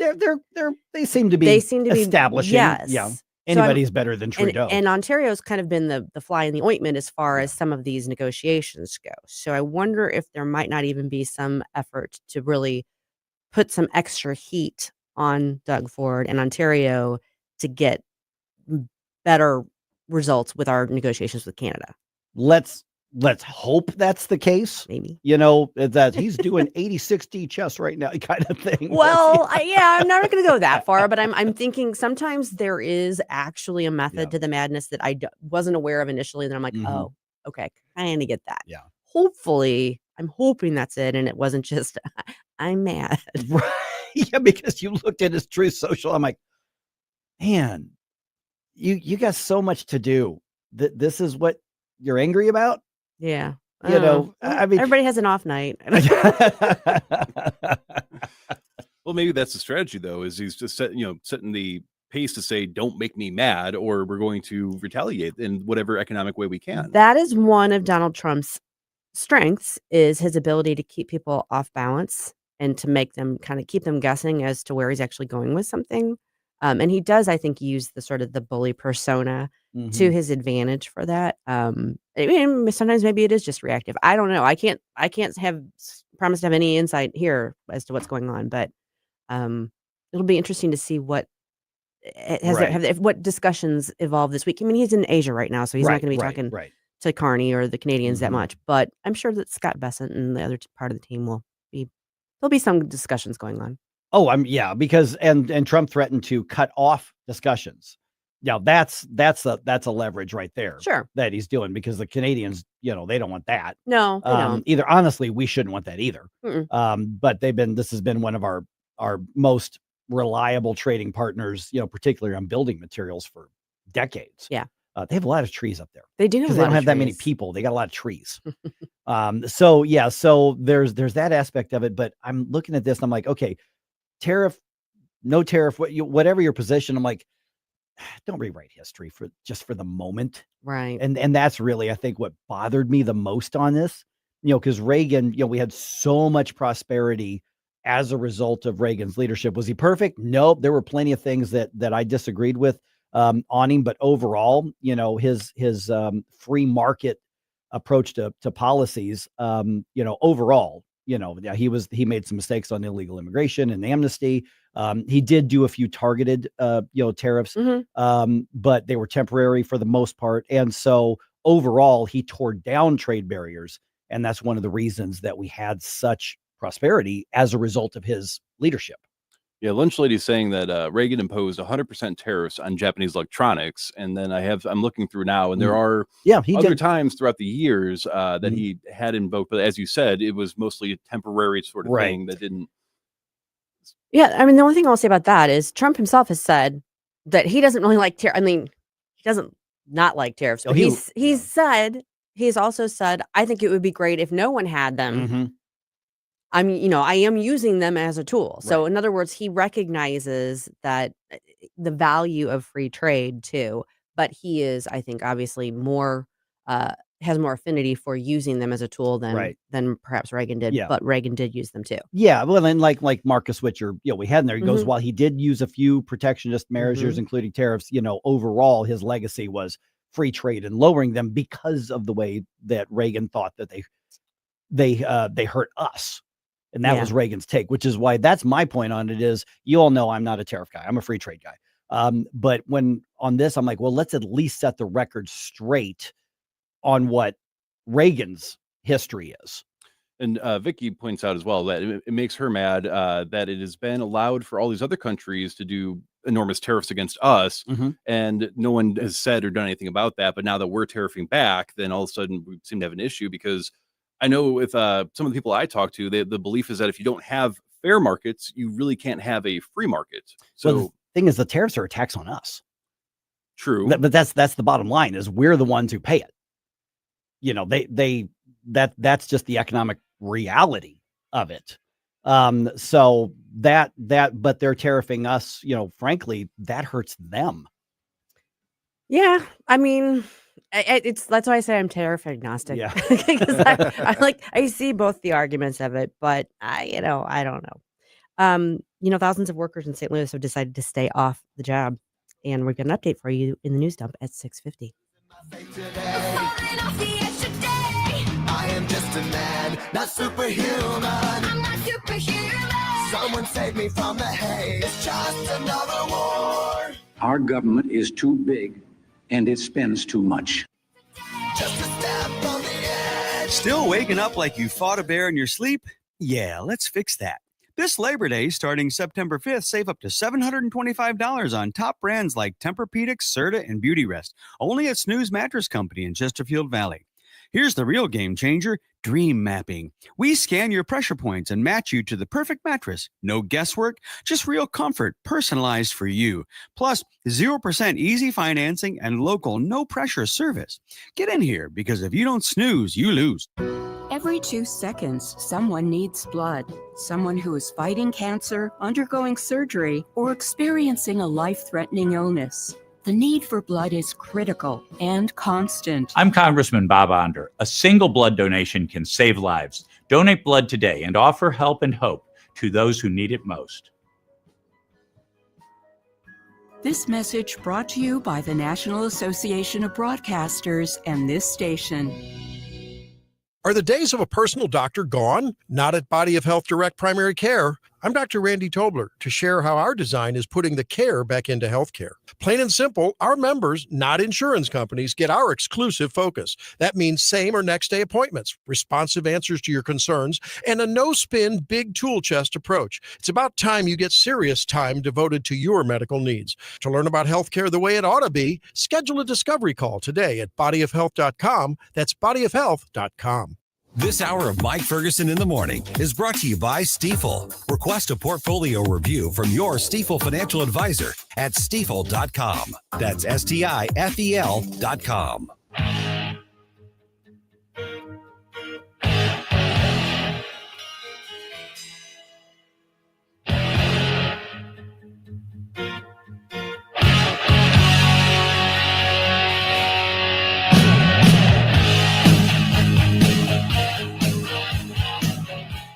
Good morning, St. Louis. Hey, it's Vince from The Vince Show right here on News Talk STL every weeknight at 8. Right now, it's back to Mike Ferguson on 101.9 and 94.1 News Talk STL. All right. The Boeing employees vote on the new offer. It was a very, very, very close vote. Yeah. Very close vote. Also, 7:35, we're going to talk to Congressman Bob Onder because the stakes are getting a lot higher in the government shutdown standoff. And so far, we've got a pretty good World Series working. Yeah. Yeah, baseball needs this. It's been a fun postseason. I mean, I say that with the Cardinals not being in it, but it's been a fun postseason. Very good. I've got my managing editor is a Dodgers fan. So, no kidding. We know not to bug her in the evenings. No. They're very, very, very, very busy on that. All right. It is, what the heck time is it? 6:48. Let's go and dump some news on you. Successful dump. Wake up, America. It all worked out. They got all the news. The morning news dump. All right. Boeing's striking workers, I guess more accurately, non-workers right now. Yeah. They will stay off the job. Multiple reports say the vote was 51 to 49%. Wow. Yep. On Sunday, the International Association of Machinists and Aerospace Workers rejected the company's latest offer. The company is accusing the union bosses of misleading workers about the proposal. That strike began 3 months ago. It involves about 3,200 workers, both sides of the river, because we've got obviously, the north part of the metro area and Muscuda as well. So 3,200 IAM workers that are now off the job. And that, I got to think, 51 to 49. So you got half this workforce that says, guys, I haven't been paid in 3 months. Yeah. I need to get back to work. At 45% wage seems like a pretty good deal over the course of even 4 or 5 years. And so at some point, you got to start looking at each other going, why are you keeping me from working right now? Yeah. Maybe Donald Trump needs to get involved there too. Right. Yeah. I mean, if you want to have that art of the deal, this is the place to do it. Yeah. However, Boeing has said this is where the numbers are. So at this point, I think both sides have, because they sent in a federal mediator, and the federal mediator basically went, I got nothing. You guys are really too mad at each other. I am not doing this. Someone's got to find the sweet spot. Yeah. Is it possible to start tariffing the unions? There you go. Wait a second. We're going to send them to Ontario. We're going to do no. That's right. Let's triangulate here. Oh, goodness. All right. The illegal alien who killed a St. Louis police officer last year will be back in court tomorrow. Investigators say Ramon Chavez Rodriguez was drunk when he hit Officer David Lee on I-70. That happened September of 2024. Officer Lee was there because he'd responded to another accident, so he was helping somebody who'd been involved in a crash. Chavez Rodriguez has a plea hearing set in the case. Again, that's Tuesday. He is charged with DUI resulting in the death of a law enforcement officer and speeding. He has a criminal history, and in another case, separate from this, he was sentenced earlier this month to 7 years in prison after pleading guilty to domestic assault. This guy's got a violent history, and he's been in the country for years. So he's not just a Missouri father, or Missouri man. No, he is not Missouri man. He is illegal alien who has had multiple contacts with law enforcement. And remember, when this crash happened, Donald Trump and his new policies of administration, they weren't in effect. No. This was under the Biden era. So if he has to serve the 7 years, is that going to be in our prisons on our tax money, or are we going to ship him back to or something? Well, the 7 years or whatever he ends up, you never actually serve the full 7 years. Of course but not. that is in our prisons on our dime. And then probably he's going to get shipped off. But with whatever because the assumption that what I'm hearing is that he's going to plead guilty to these as part of a plea deal. Mm-hmm. So he's going to get whatever years he's going to get. And then we find out, does it run concurrently or consecutively to this? Yeah. Even though they're separate cases. So the judge could say, when you're done with that one, then you serve this one. Or he could say it starts on day one and you serve both of them at the same time. Bottom line is he's going to probably be in prison for a while. Yeah. And then after that, presumably he will be sent back to where he's from, depending on who's in charge of the country at that point. Well, and that also shows you that the 2028 election matters. And the 32. And the 32 election, that matters on this, because look at how aggressive the far left is when it comes to fighting for illegal aliens. They are fighting for people like this guy. And Don makes an excellent point that it really doesn't matter because the guy gets to go home and the officer doesn't. And that's absolutely valid point. Yeah, there is not going to be complete justice on this either way. No. No, it's horrible. Yeah, it's a terrible, terrible situation. All right. So speaking of, let's see here. Let's talk about the politics of. We talk about the elections. The shutdown day 27. At this point, at some point, we kind of lost interest because we've been going first couple of weeks. Like, did it affect your life? No. Unless you were a federal worker, it just wasn't affecting you. Well, now it's starting to affect us. Like we knew that it would. I dealt with it last night with flight delays coming out of airports that had delays and they cited this because of air traffic controller staffing issues. And so that affected flights out of where I was, which up until late last night, I was in Philadelphia. And so that affected that, which affected other connecting, which affected, a lot of other things. So let's see here. Hakeem Jeffries was on CBS's Face the Nation, repeating their same mantra.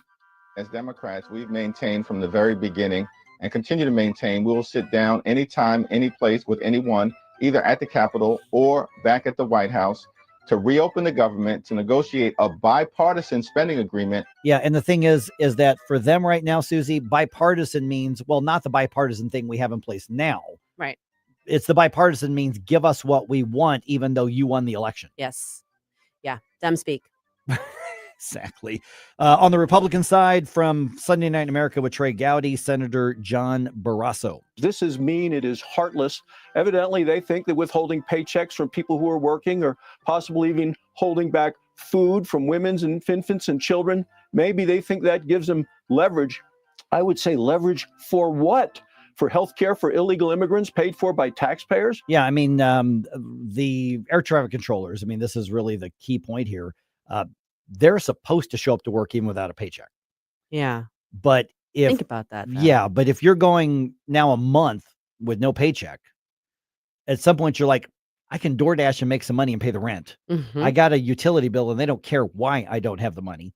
And so, hey, I'm calling in sick. I'm taking PTO. Why? Because I can run a bunch of DoorDash or Grubhub or something like that. I can do some IT consulting. I can go, do some coding.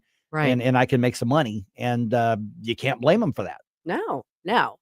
I mean, it's so maddening because you can't say that word on the radio. Maddening? No, I saw what was about to come out. I saw what was in your brain. I held it back. Yes. I'm learning, but I held it back. But yeah, you listen to Jeffries, and we'll talk to anyone, anywhere. Bipartisan would be meeting with the Republicans and voting to reopen the government. Right. And then you want to make your case for another $1 trillion in spending. Okay. Try to make that case. Yeah. The problem is that they're making their case, and not only have the Republicans, but the public has said no. Yeah. So they don't want us talking about healthcare for illegal aliens. They don't, which is not what the $1 trillion would be for, but a part of it would be. Yes. The fact of the matter is that no NPR or PBS stations have gone off the air, and they're not going to, but they want the federal funding of it. Yep. They want all this additional spending, but they're saying, well, they're just not talking to us. So it's really their fault. And when the Republicans are saying, you're going to come ask us for another $1 trillion of spending when the country gave us a mandate to cut spending. And honestly, the Republicans haven't even done that to any real degree. They haven't. It's, I don't know. I get so frustrated. Yeah. Okay, now if you think that's frustrating, let's talk about this race in New York City. Oh, yeah. Yeah, so it looks like Zohran Mamdani is going to be the next mayor. So think about this. On the 25th anniversary of 9/11, this guy is going to be the mayor of New York City.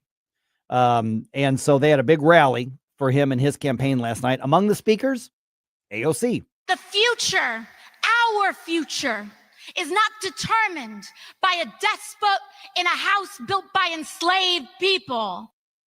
And there are people who on the left who say she's so smart. What?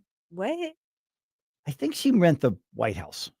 Which didn't Barack Obama and Joe Biden live in that house too? We don't talk about things like that. What is with that accent? Letitia James does it too. It's like she's trying to sound like a preacher. Yeah. Like what is that? Is that how you talk? I know she sounded like a valley girl who missed. Oh my Gosh. Oh, geez. All right. So that's happening. Blues on the road tonight. They are in Pittsburgh for a 6 p.m. game against the Penguins. This one's on FanDuel. World Series Game 3. The series is tied at 1-1. That series resumes tonight in Los Angeles. First pitch is going to be at 7 o'clock. That game is on Channel 2. Fox is carrying the World Series on that. So we got a good one, man. This has been a fun Keep it exciting. one to watch. Did you see the Babylon Bee the other day? Mm-mm. Right before the World Series started, it said LA Dodgers start with 7-run deficit as Trump decides to tariff Canadian baseball teams. Love it.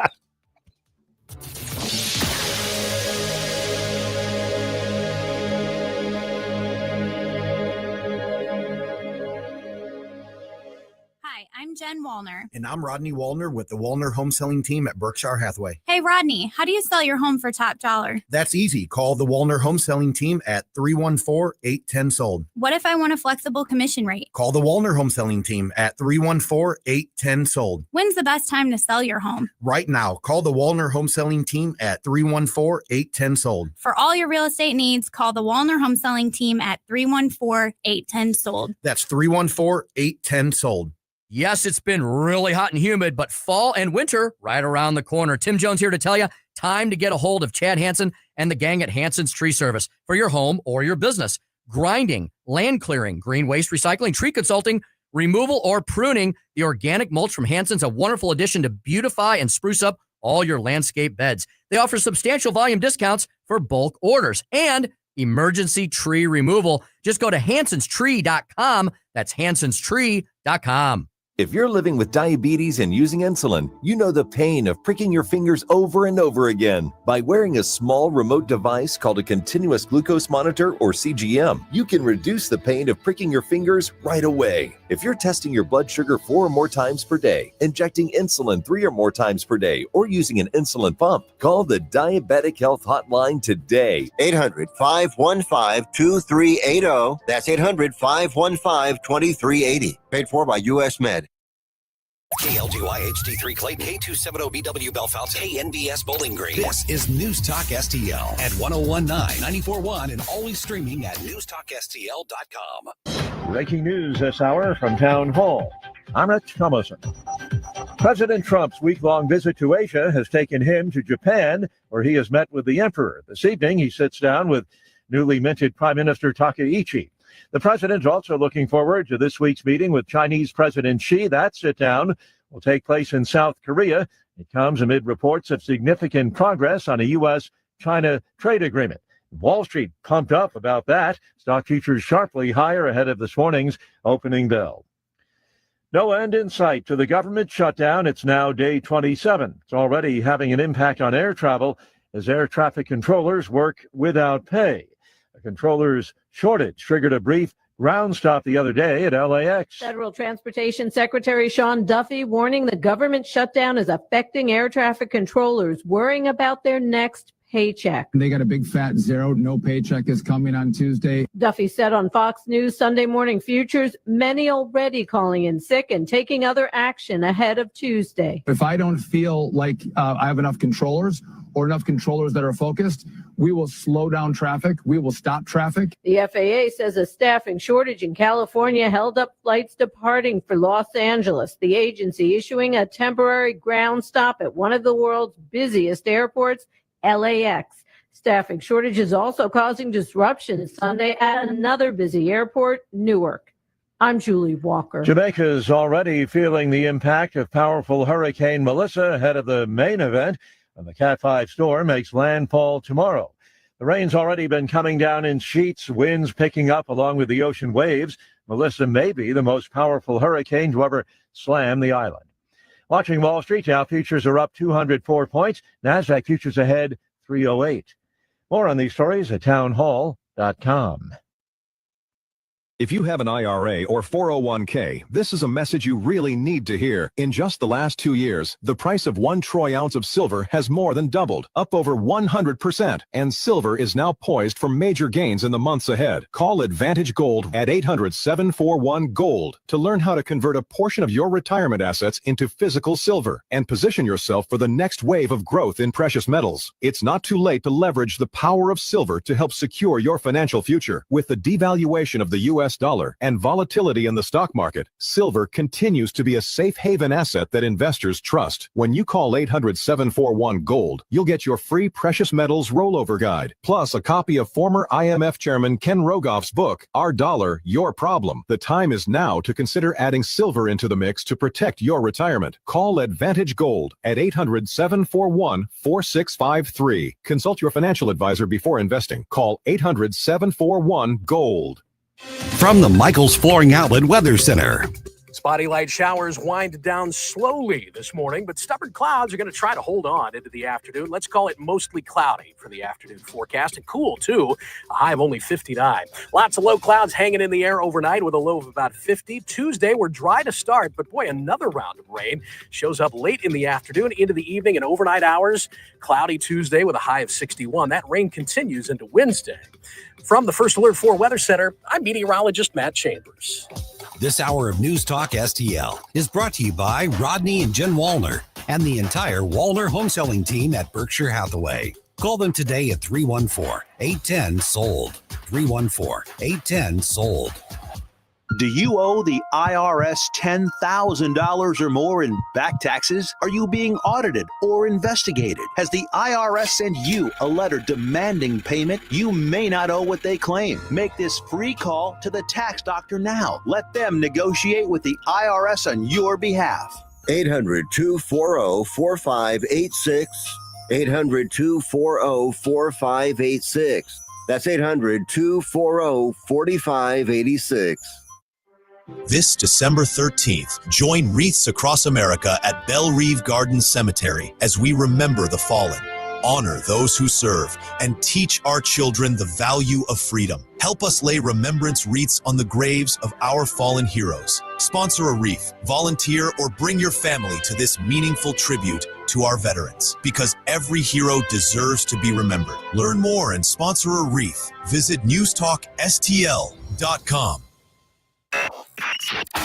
Mike Ferguson. I don't know how to put this, but I'm kind of a big deal. Susie Moore. They look very aggressive. I think they want to beat me up. Get up! Get up! Can't you hear the alarm? Get up, St. Louis. So it's time to get out of bed. Pour yourself the greatest cup of Kofifi the world has ever seen. Rise up with one voice. Drain the swamp and take back our country. Today's the day we're going to do it, and it's time to do it right now. Believe me. Mike Ferguson in the morning on News Talk STL. Get up! Get up! This is your cousin. Criminals in charge of holding on to criminals? Yeah. What could go wrong? Right. What is that? We've now heard of criminals being cops, including in Illinois. So not like it's that far away. Yeah. But in another part of the country, criminals in charge of supervising the criminals. Right. Yeah. Oh gosh. They're just doing jobs Americans won't do. Right. Yeah, that's right. What are you going to do? You going to pick the vegetables? No. How about you become the guard in the jail? Okay. That's happening in one of the wokest left-wing cities here in America. We're now discovering it is 7:06. By the way, 7:20 here. I just want to put this out there early. I'm going to tell the story of something I got to witness on Friday.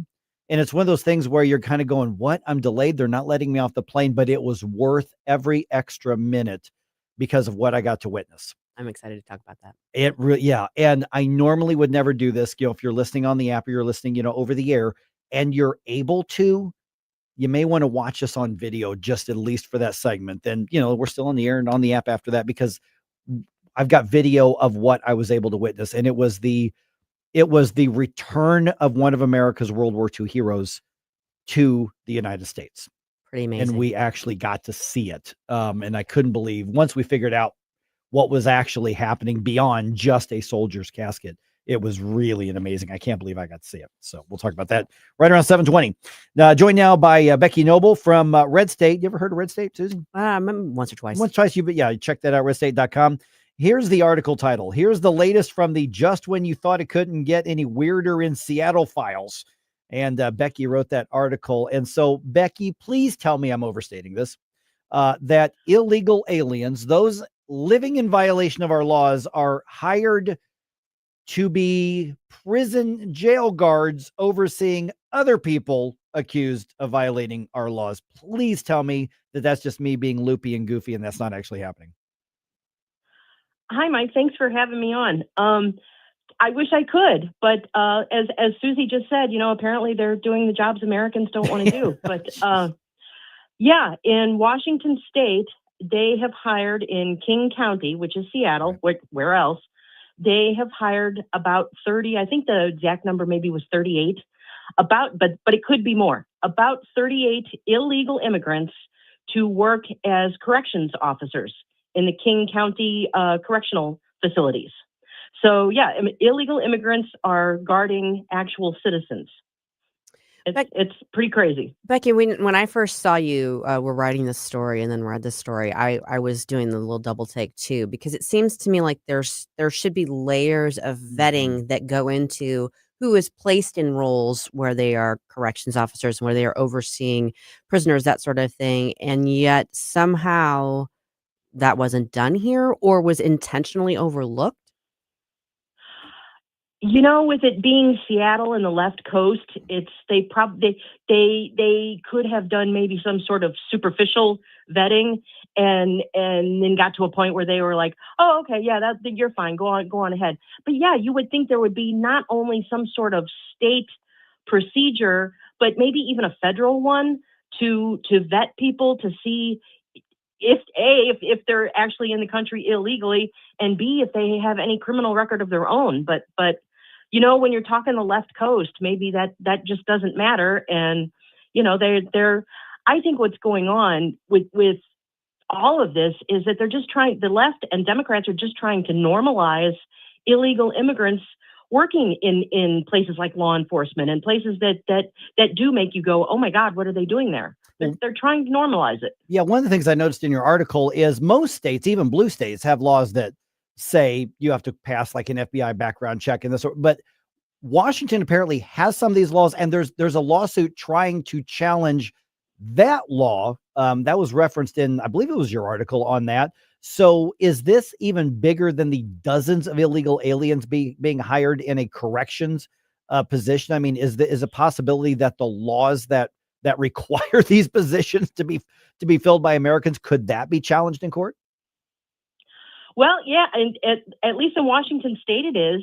And the thing with it is too is that when there was a whistleblower, actually, how all of this came about, a whistleblower came forward and kind of busted him on hiring all of these illegal immigrants. And when they were confronted with it, they were like, well, yeah, we're hiring them. But they tried to play it off as just this big clerical error where they were passed through as being authorized and being okay to hold these positions. And it was somehow a mistake. And so then they were like, well, yeah, there was this quote unquote clerical error that enabled these people to get these jobs. But, oh, by the way, we're not going to fire them. We're going to keep them on. And they're hanging on, and they're refusing to let them go and hire actual Americans to do the job. And it's another example of the left and Democrats, that this is the hill that they're going to die on, is defending illegal immigrants before they look out for Americans. It seems to me like they're talking out, the department is talking out of both sides of their mouths. Because on the one hand, they're saying, oh, there was a clerical error and these people weren't supposed to be hired, but we aren't going to fire them. And aren't they challenging the law itself? And actually, we've got blue on blue crime, basically. Right. We've got the King County is challenging Washington State over the law. Yeah, they're either talking out of both sides of their mouths, or they're talking about they're talking out of another orifice somewhere. Maybe that too. Well, yeah. There's a specific law. I mean, imagine that. There's a specific state law that says you can only hire actual Americans to be correctional facility officers. And yeah, they're challenging the law. And you know, if it's happening in Washington State, chances are, I think there's probably a good chance that they'll probably get it overturned. Because I mean, aren't there places on the East Coast, like in New Jersey and New York, and places where they're allowing illegal immigrants to vote in municipal elections? Yep. So if they're doing that, what's the next step? Well, yeah, and that was kind of the question that I've got. We're visiting with Becky Noble from RedState.com, and you can see the article, which is entitled, "Here's the latest from the Just When You Thought It Couldn't Get Any Weirder in Seattle files." And again, RedState.com is where you're going to find that article. So it seems like the dozens of illegal aliens in this job, which is bad enough, Becky, and you did a good job outlining that, of course. And we've also referenced police officers in the state of Illinois and other areas. We had literally a superintendent of the largest school district in the state of Iowa. Also, it turns out, the illegal aliens. So these aren't just the stereotypical making the food in the restaurant or picking the vegetables at harvest time kind of stuff. That's not what we're talking about here. We're talking about significant positions that matter to public safety and communities. So what's likely the bigger picture? Because it would seem like everybody, even on the left, will go, well, yeah, of course you can't be an illegal alien and be a corrections officer in charge of the other people who are in your situation. You can't do that. But they're all in on this. And you say, this is the hill they're going to die on. I think you're right about that. But it seems like we need to be careful to say this isn't just about Seattle or King County. Where could this go if the left gets their way? Oh yeah. Like I said, I mean, you have illegals voting in municipal elections in places on the East Coast. One of the tweets that I put in the story was about a police officer in a suburb of Chicago who was just found out to be he'd been in the country probably 10 or 15 years illegally, and they just discovered that he is working as a police officer in a Chicago suburb. If it's happening in places like this, it's going to be happening in other places all over the place. Like you just mentioned, the school superintendent in Iowa. That's a big deal. Those are big jobs that impact everyone, Americans and everyone else who's in the country as well. But again, this appears to be the hill that they're going to die on, and they're trying to normalize it, I think, because they're still under the impression, I think, Democrats and the left, that this is going to be their new crop of voters. And they have a problem because Donald Trump is deporting their new crop of voters. So the ones that are still here, they're going to hang on to for dear life. And, you know, I think that's why. I think they're just that desperate that they think that these are the people who are going to keep them in office. You know, another area where this has kind of really come to the forefront, and you wrote on this too, Becky, is with CDLs. You've got people that are not here legally and that shouldn't be being granted CDLs, being granted by state of Washington, state of California. And that's had some deadly consequences. Oh, yeah. Ed, I've been writing extensively on that. There was that horrific crash in Florida back in August. There was another one, a really, really bad one involving about 8 vehicles, I think, last week in California. And they are just, they're giving out these CDL licenses like candy, and they're giving them to people who can't speak English, they can't read road signs, but they're driving an 80,000-pound missile across the country. In the case of the guy who caused the Florida crash, he had gotten his CDL license in California, got all the way across the country into Florida. And so he's one guy. I don't know about anybody else who has read, things that we have covered at Red State about this, but I know myself, every time I get on the interstate now, I'm looking up at the cab to see who's driving the truck, Yep. All right. It's a scary thing. Yeah, it really is. Becky Noble from Red State. The article, once again, here's the latest from the Just When You Thought It Couldn't Get Any Weirder in Seattle files. And that's at redstate.com. Becky, people want to connect with you maybe on social media. What's the way to do it? Well, of course, you can find me at redstate.com and on Facebook at Becky Noble and on X at Becky Noble 65. Easy enough. All right, Becky, we'll talk to you again soon. Thanks so much. Thank you so much, Mike. Thanks, Becky. All right. And she's a St. Louisan too. And she is a St. Louisan. Got that going on. Yep, absolutely. We don't usually do this, but if you are able to watch us on video, join us on Rumble or Facebook or on X or on YouTube. We've got the video of a fallen serviceman being returned to his country and family after decades at 7:20. Mike will tell us what he saw in person. You have a soul sewn up, it is no more. And all at once depart, no destination. Making cold my heart to fight your war. Stop it right now. Mike Ferguson in the morning. I like it, but they're going a little overboard with the dancing. On News Talk STL. Before you blow us all away. On the next Larry Connors USA. Starting today, a new feature, The Story Behind the Story. The Story Behind the Story starts tonight. Larry Connors USA. Now, weeknights 6 until 8 on News Talk STL. Hi, Chris Arps here. Join me and the team at Royal Banks of Missouri for their annual Economic Forecast Breakfast. The event takes place on Tuesday, November 18th at the factory in the district of the Chesterfield Valley. You'll hear from their experts and get a better understanding of what to expect from the U.S. economy in 2026 and beyond. Doors open at 7:30 a.m. and the program starts at 8 a.m. Attendance is free, but you do need to reserve a spot. You can RSVP by calling 314-212-1595. That's Royal Banks of Missouri. Do you own a timeshare? Well, face the facts. You made a mistake. You made a bad purchase. A timeshare is not an investment. It's a money pit that continues forever. If you use your timeshare, that's great. But if you don't, and you want to legally get out of your contract, call my friends right now at the Timeshare Exit Hotline. They're an experienced team of lawyers who help good people like you get out of a timeshare contract that they just don't want.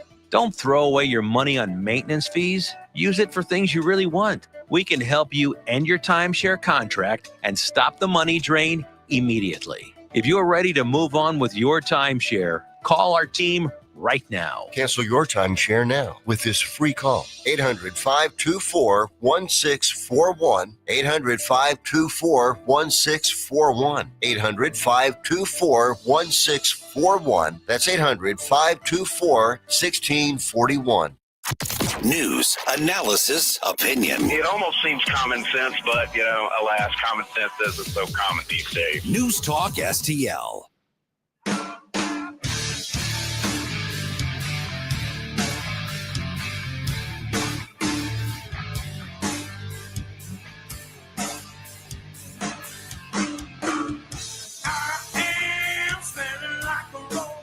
The Mike Ferguson Show is one of my favorite programs. In addition to Larry Connors USA, catch my program at 6. Now, back to Mike. All right. Rachel and I got to witness something special on Friday. We just did not know how special until a couple of days later. I have got to share this with you. Yeah. I am telling you. And like Susie said a few minutes ago, we don't normally do this. I mean, wherever you watch or wherever you listen, that's fantastic. Download the app. If you haven't already, you can take us anywhere with that. Obviously 101.9 or 94.1, depending on where you are in the area.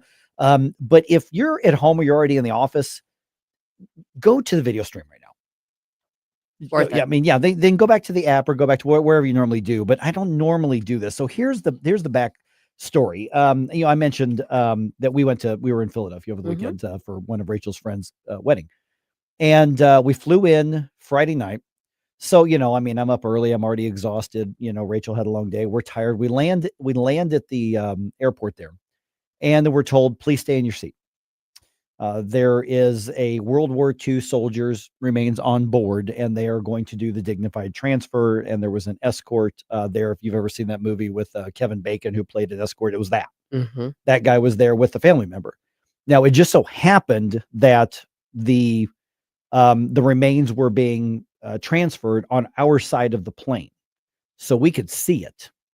And so we recorded the video of it. Obviously, we couldn't hear what was going on, but there was an honor guard. They had, I'm assuming it was a Department of the Army, a special hearse, had the insignia, the flags, flashing lights everywhere. This is all on the tarmac. And we were just told, and one guy started to stand up to, get his thing and be ready. They're like, sit down. They were like, sit. Yeah. Now. You can wait for this. You can wait. And so I realized, it was a soldier, and we were, kind of doing the math like, wow, war ended in what, 45, 46. And so even if he was one of the last soldiers in, he'd have to be like 100 years old. And we're like, that's really special. The family. Well, that's not what happened, because the flight crew did not know the soldier's name. And then I texted Susie and I said, hey, local media is not covering this story. Do you have any like resources with RedState or, and I'm looking like crazy and I can't find anything. Well, you found out that this wasn't an elderly soldier who died and was coming back home to be buried. And so, let me know when you're ready. Okay. So we've got this video that's rolling here of what they call a dignified transfer. The casket that you're going to see on that video, and I'll put it up on social media later, was that we are 99% certain of Second Lieutenant Charles Arneo. He was killed in the Philippines during the war. This was his remains being brought back to his country and his family after 80 years. Yep. That's what we were witnessing. And if you're looking at the video, that's what you're going to see. You're going to see, and it was the flag draped coffin, the honor guard saluting, the escort saluting with the family member. And so these are family members who have heard the stories, I'm sure, of Second Lieutenant Charles Arneo, but obviously have never met him because he died decades before they were born. That was grandpa, or that was great uncle, or whoever he was to them. Second Lieutenant Charles Arneo of Cherry Hill, New Jersey, died courageously in the Philippines during World War II. This is from the statement. It was after 80 years, his remains have been positively identified with the help of DNA. Mr. Arneo is survived by nieces and nephews, and then they list them all out there. He is going to be buried on Thursday at Thomas More Catholic Church in Cherry Hill, New Jersey. In lieu of flowers, donations in his memory may be made to a veterans association. And so they put that out there.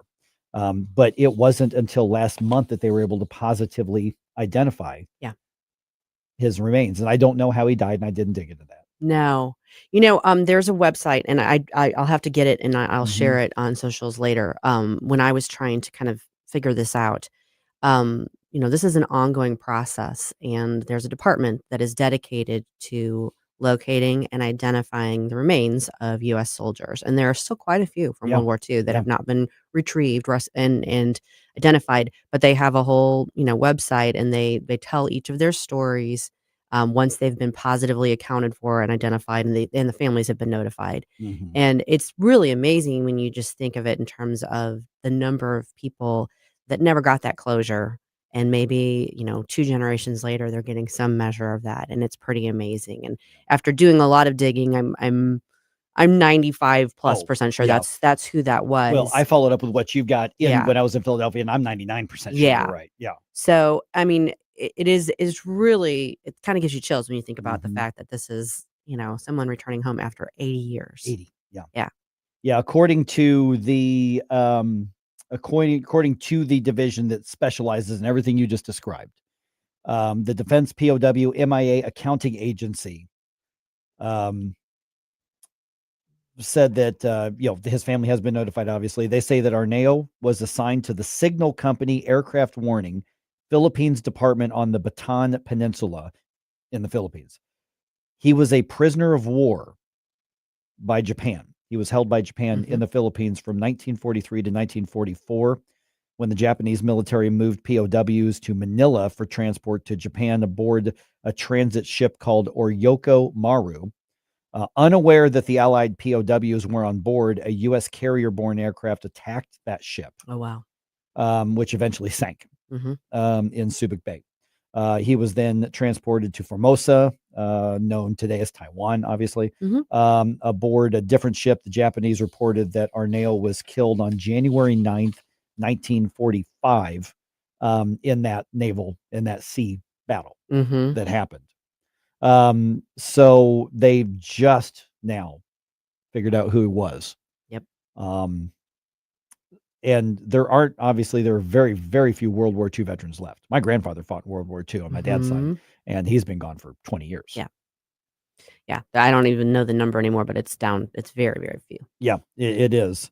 And The second lieutenant Arneo's name is recorded on the walls of the Missing at Manila American Cemetery, which is an American Battles Monuments Commission site, which is in the Philippines, along with the others who are still missing. A rosette will be placed next to his name to indicate that he has been accounted for as well. So, he'll be buried, like I said, in a couple days, just outside of Philadelphia in New Jersey. But seeing that, even before we knew what this was, when we thought that this was, wow, he must have lived to be 100, kind of thing, when we just thought it was somebody coming home, that was special enough, and there were a couple low kids because people are getting a little antsy. We just had this flight, and it's stuffy when you land, and it's uncomfortable. And, a couple kids were, near us were kind of like, Mommy, let's go.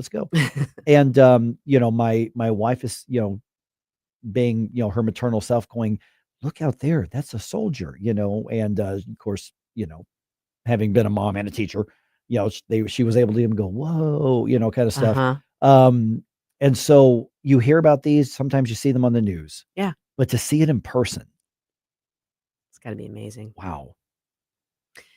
When I was looking into this, trying to figure out who this might be, I was coming across stories from April of 2025 and earlier September of 2025. I mean, there are other stories like this out there. So over and over again, I mean, it's amazing to me that there are people who are dedicated to still finding these people and identifying them.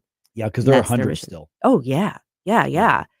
So it is not that uncommon, actually, for this to happen, but it is still amazing when you think about it. And as you said, he died in 1945. Right. And he's coming home 80 years later. Yeah. Yeah. And we were just fortunate and blessed enough to be able to see it. Pretty amazing. And the video and Rachel took that video. She had the window seat.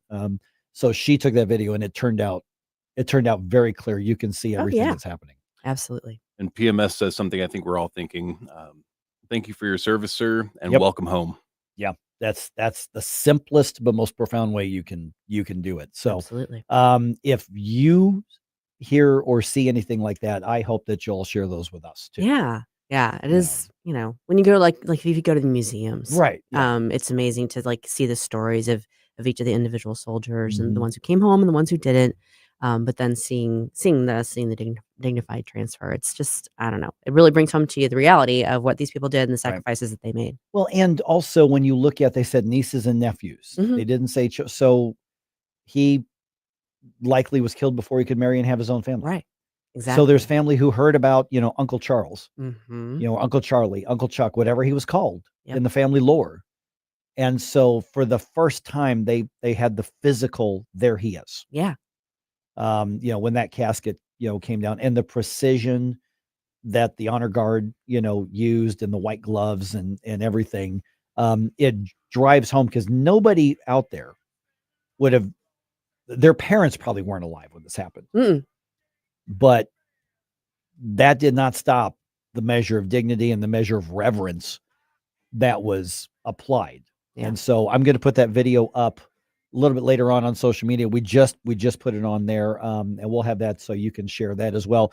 As far as I can tell, Second Lieutenant Charles Arneo had no connection to St. Louis, other than a guy from St. Louis happened to see the dignified transfer and see his family get closure. Pretty amazing. Now, President Trump retaliates against a TV ad. At 7:35, we'll get Congressman Dr. Bob Onder's take on the president's promise to increase taxes over Canada's commercial about tariffs.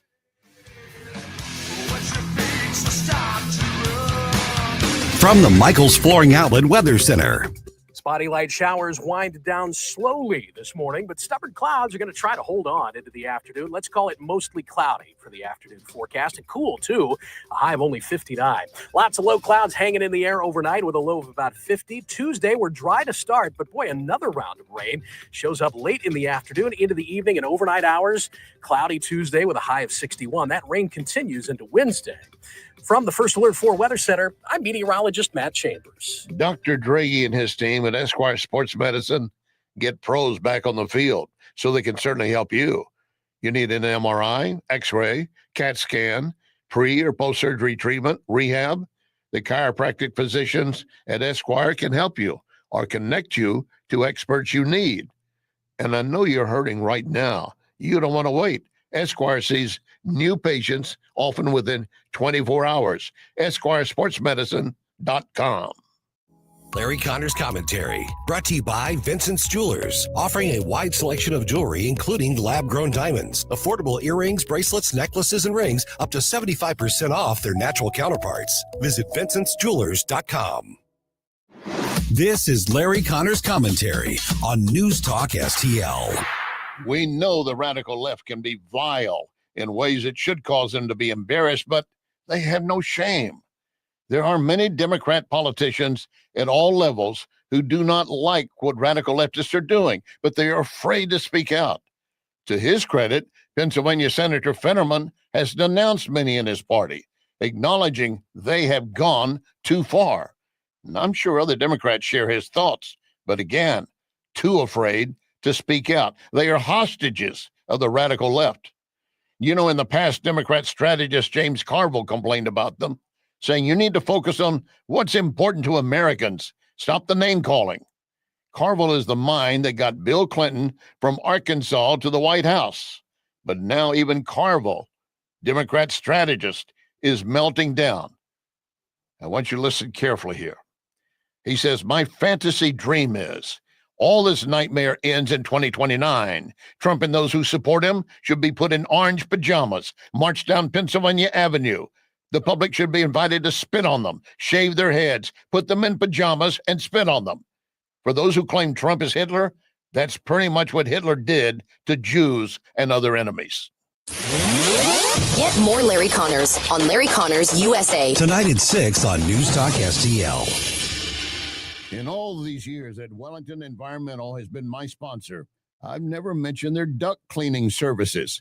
Allergy season is here, and Wellington crews clean air ducts daily in homes and commercial buildings, also cleaning air handling units and diffusers in commercial facilities. Why? Well, because people will see black dirt and mold on the vents, or they are actually suffering from allergies. Don't be fooled by low-cost duct cleaning providers saying they charge only per vent, because once they get on site, the price will skyrocket. Wellington does not do this, never has. Wellington will give you an estimate, and you say Larry Connors, and immediately you get a 20% discount. Call Cindy, 314-644-4930, 314-644-4930. Make your home and business better, safer with Wellington. Be well with Wellington.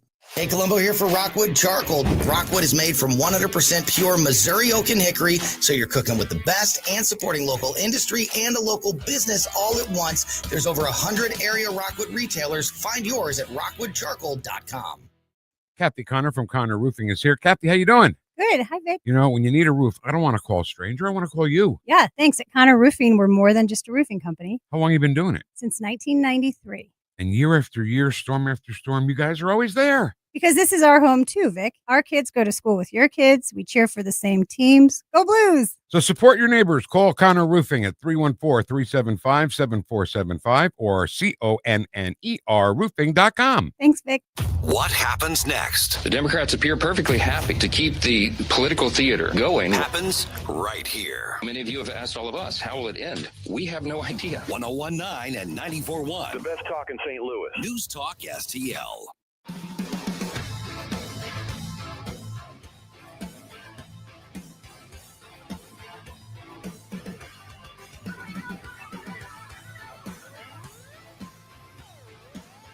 Hey everyone, this is State Senator Nick Schroer. I am the host of Stand and Fight every Sunday night. Right now, let's hear more of Mike Ferguson in the Morning Show here on News Talk STL. All right, how strong will Republicans in Congress be in the face of the increased impact on the shutdown? So basically, it's where do we go from here? What can we expect? 7:36 right now, joined now by Congressman Bob Onder. I want to get to that in just a second. Bob, let me start with this current, as Susie so eloquently put it, kerfuffle that's happening. The president, obviously angered by this television ad that the Ontario government puts out using Ronald Reagan talking about free trade and protectionism and tariffs and things like that. The president says, I'm going to increase 10% tariffs on Canada in addition to what we already have because I'm angry about that particular. I mean, that's basically what he said.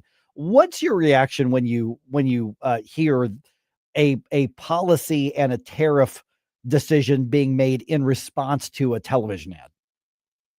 Yeah, good morning, and congratulations to Susie for first day Thank co-hosting. you. That's Appreciate awesome. that, Congressman. Yes, big fan for a long time. Well, it's this tariff issue is an interesting one. 10% extra tariff over an ad on Game 1 of the World Series. I went back and read that entire address by Ronald Reagan. And the context was he was imposing tariffs on Japanese semiconductors because of Japan's violation of previous trade agreements. But I have to say the ad was pretty accurate with regard to what Ronald Reagan's position was as outlined in that speech. Ronald Reagan talked about imposing trade barriers and other restrictions of any kind are steps that I'm loath to take. He talked about how the path to prosperity, not just for the United States, but for all nations, is freer and fairer trade. But he was emphasizing the aspect of fair trade and pushing back against what he saw at the time as unfair Japanese practices regarding semiconductors. But I am hoping that ultimately, as Ronald Reagan was advocating in 1987, I'm advocating ultimately the Trump trade policies evolve into one of freer and fairer trade, because heaven knows many countries have been taking advantage of us for a long time. It's true. Bob, one of the things that I thought might be possibly going on here is an effort to put a little added pressure on Ontario in particular, because I think they may be the ones driving some of the reluctance on Canada's part and Mark Carney's part to work with the United States and come up with favorable terms. So I guess we'll find out more this week, but whether that has that effect as opposed to just being, I didn't like what you said, so I'm raising tariffs. Right. Well, there's no question. You punch President Trump, he punches you back harder. But I hope that isn't the main motivation for this change in trade policy. And the overall Trump trade policy will be on trial at the U.S. Supreme Court.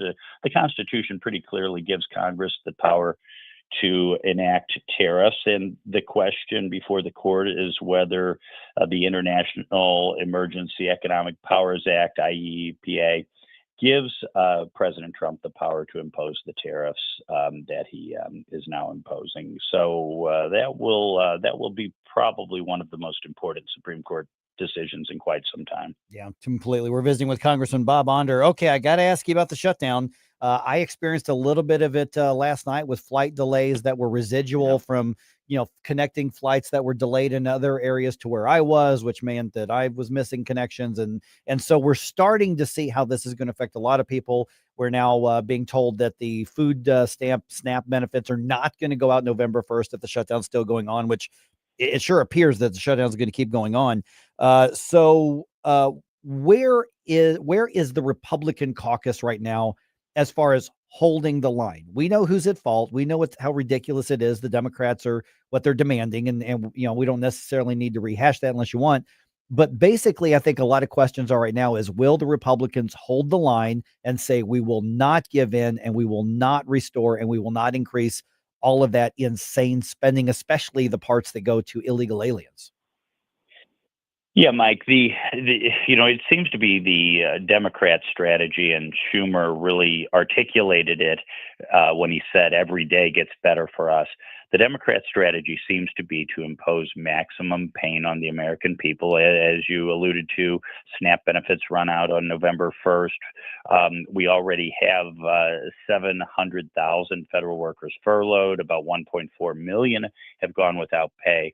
I'm suspending my pay. But we cannot give into the legislative terrorism. Look, you do not get a wish list of everything on the progressive radical agenda in return for a 7-week continuing resolution keeping the government open. You just don't. And if we gave in to that, we might as well hand over the keys of the legislative branch of government to Senator Schumer and to Hakeem Jeffries. We're not going to do it. But so far, everything I've heard from my colleagues, we have frequent conference calls led by House leadership, and folks are holding the line, and I think we will continue to do so because everyone, even our more moderate members, do understand you cannot let Chuck Schumer and the Democrats get away with this. All right. Now, I want to follow up on something you just said, and it was kind of almost an offhand part of your discussion, but we had some people ask, oh, okay, but what about Congress getting paid? So you're among those who suspended your own pay during the shutdown. I did. Yeah, I did. Okay. Yeah, I sent a letter a couple of weeks ago, I think it was. And in the letter, I also asked that Hakeem Jeffries' pay gets suspended too. I don't think House administration did that, though. I by the way, I know Susie, I'm going to hand this back to Susie, but I got to tell you, I appreciate that you're walking the walk on that. So just for what that's worth, that's not news talk. I'm sure most will agree. I appreciate that as the gesture that you made there. Absolutely. I appreciate that, Bob.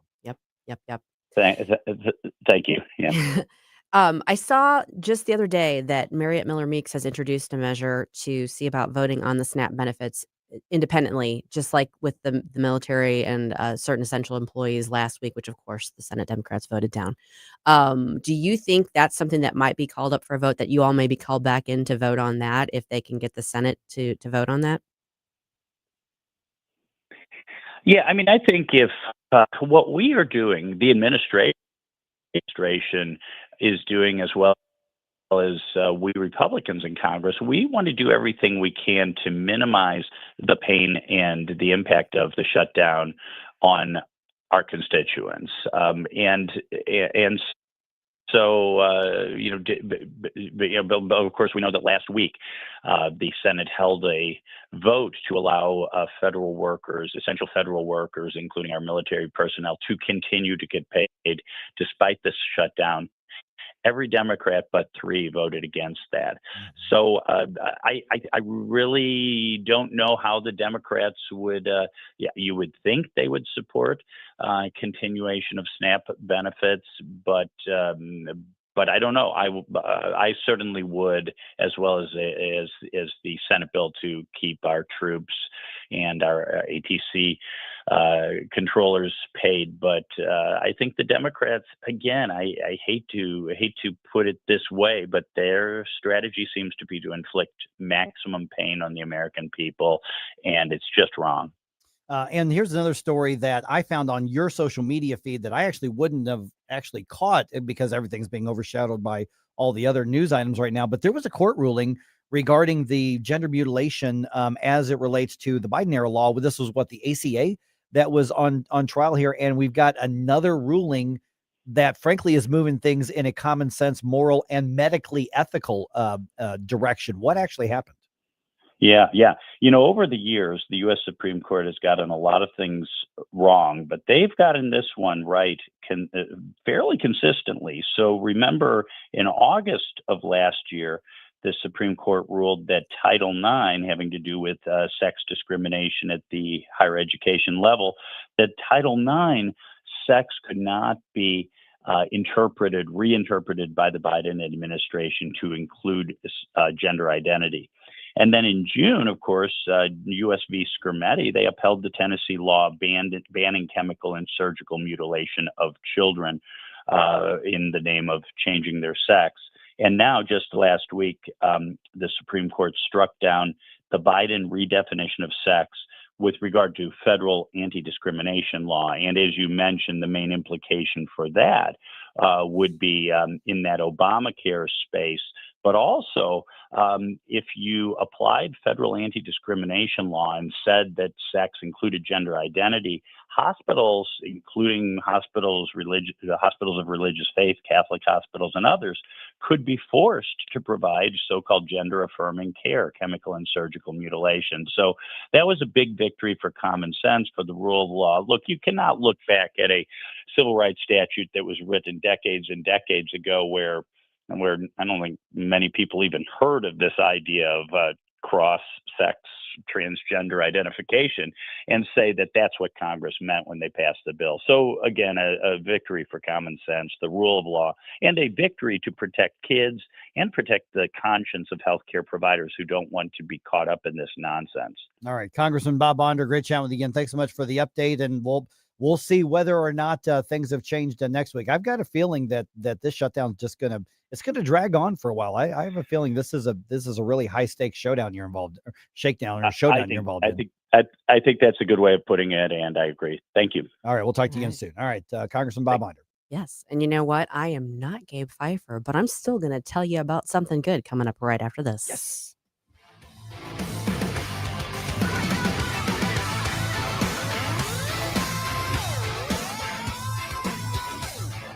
Mike Ferguson in the morning. People talk about federal money as if it falls from heaven.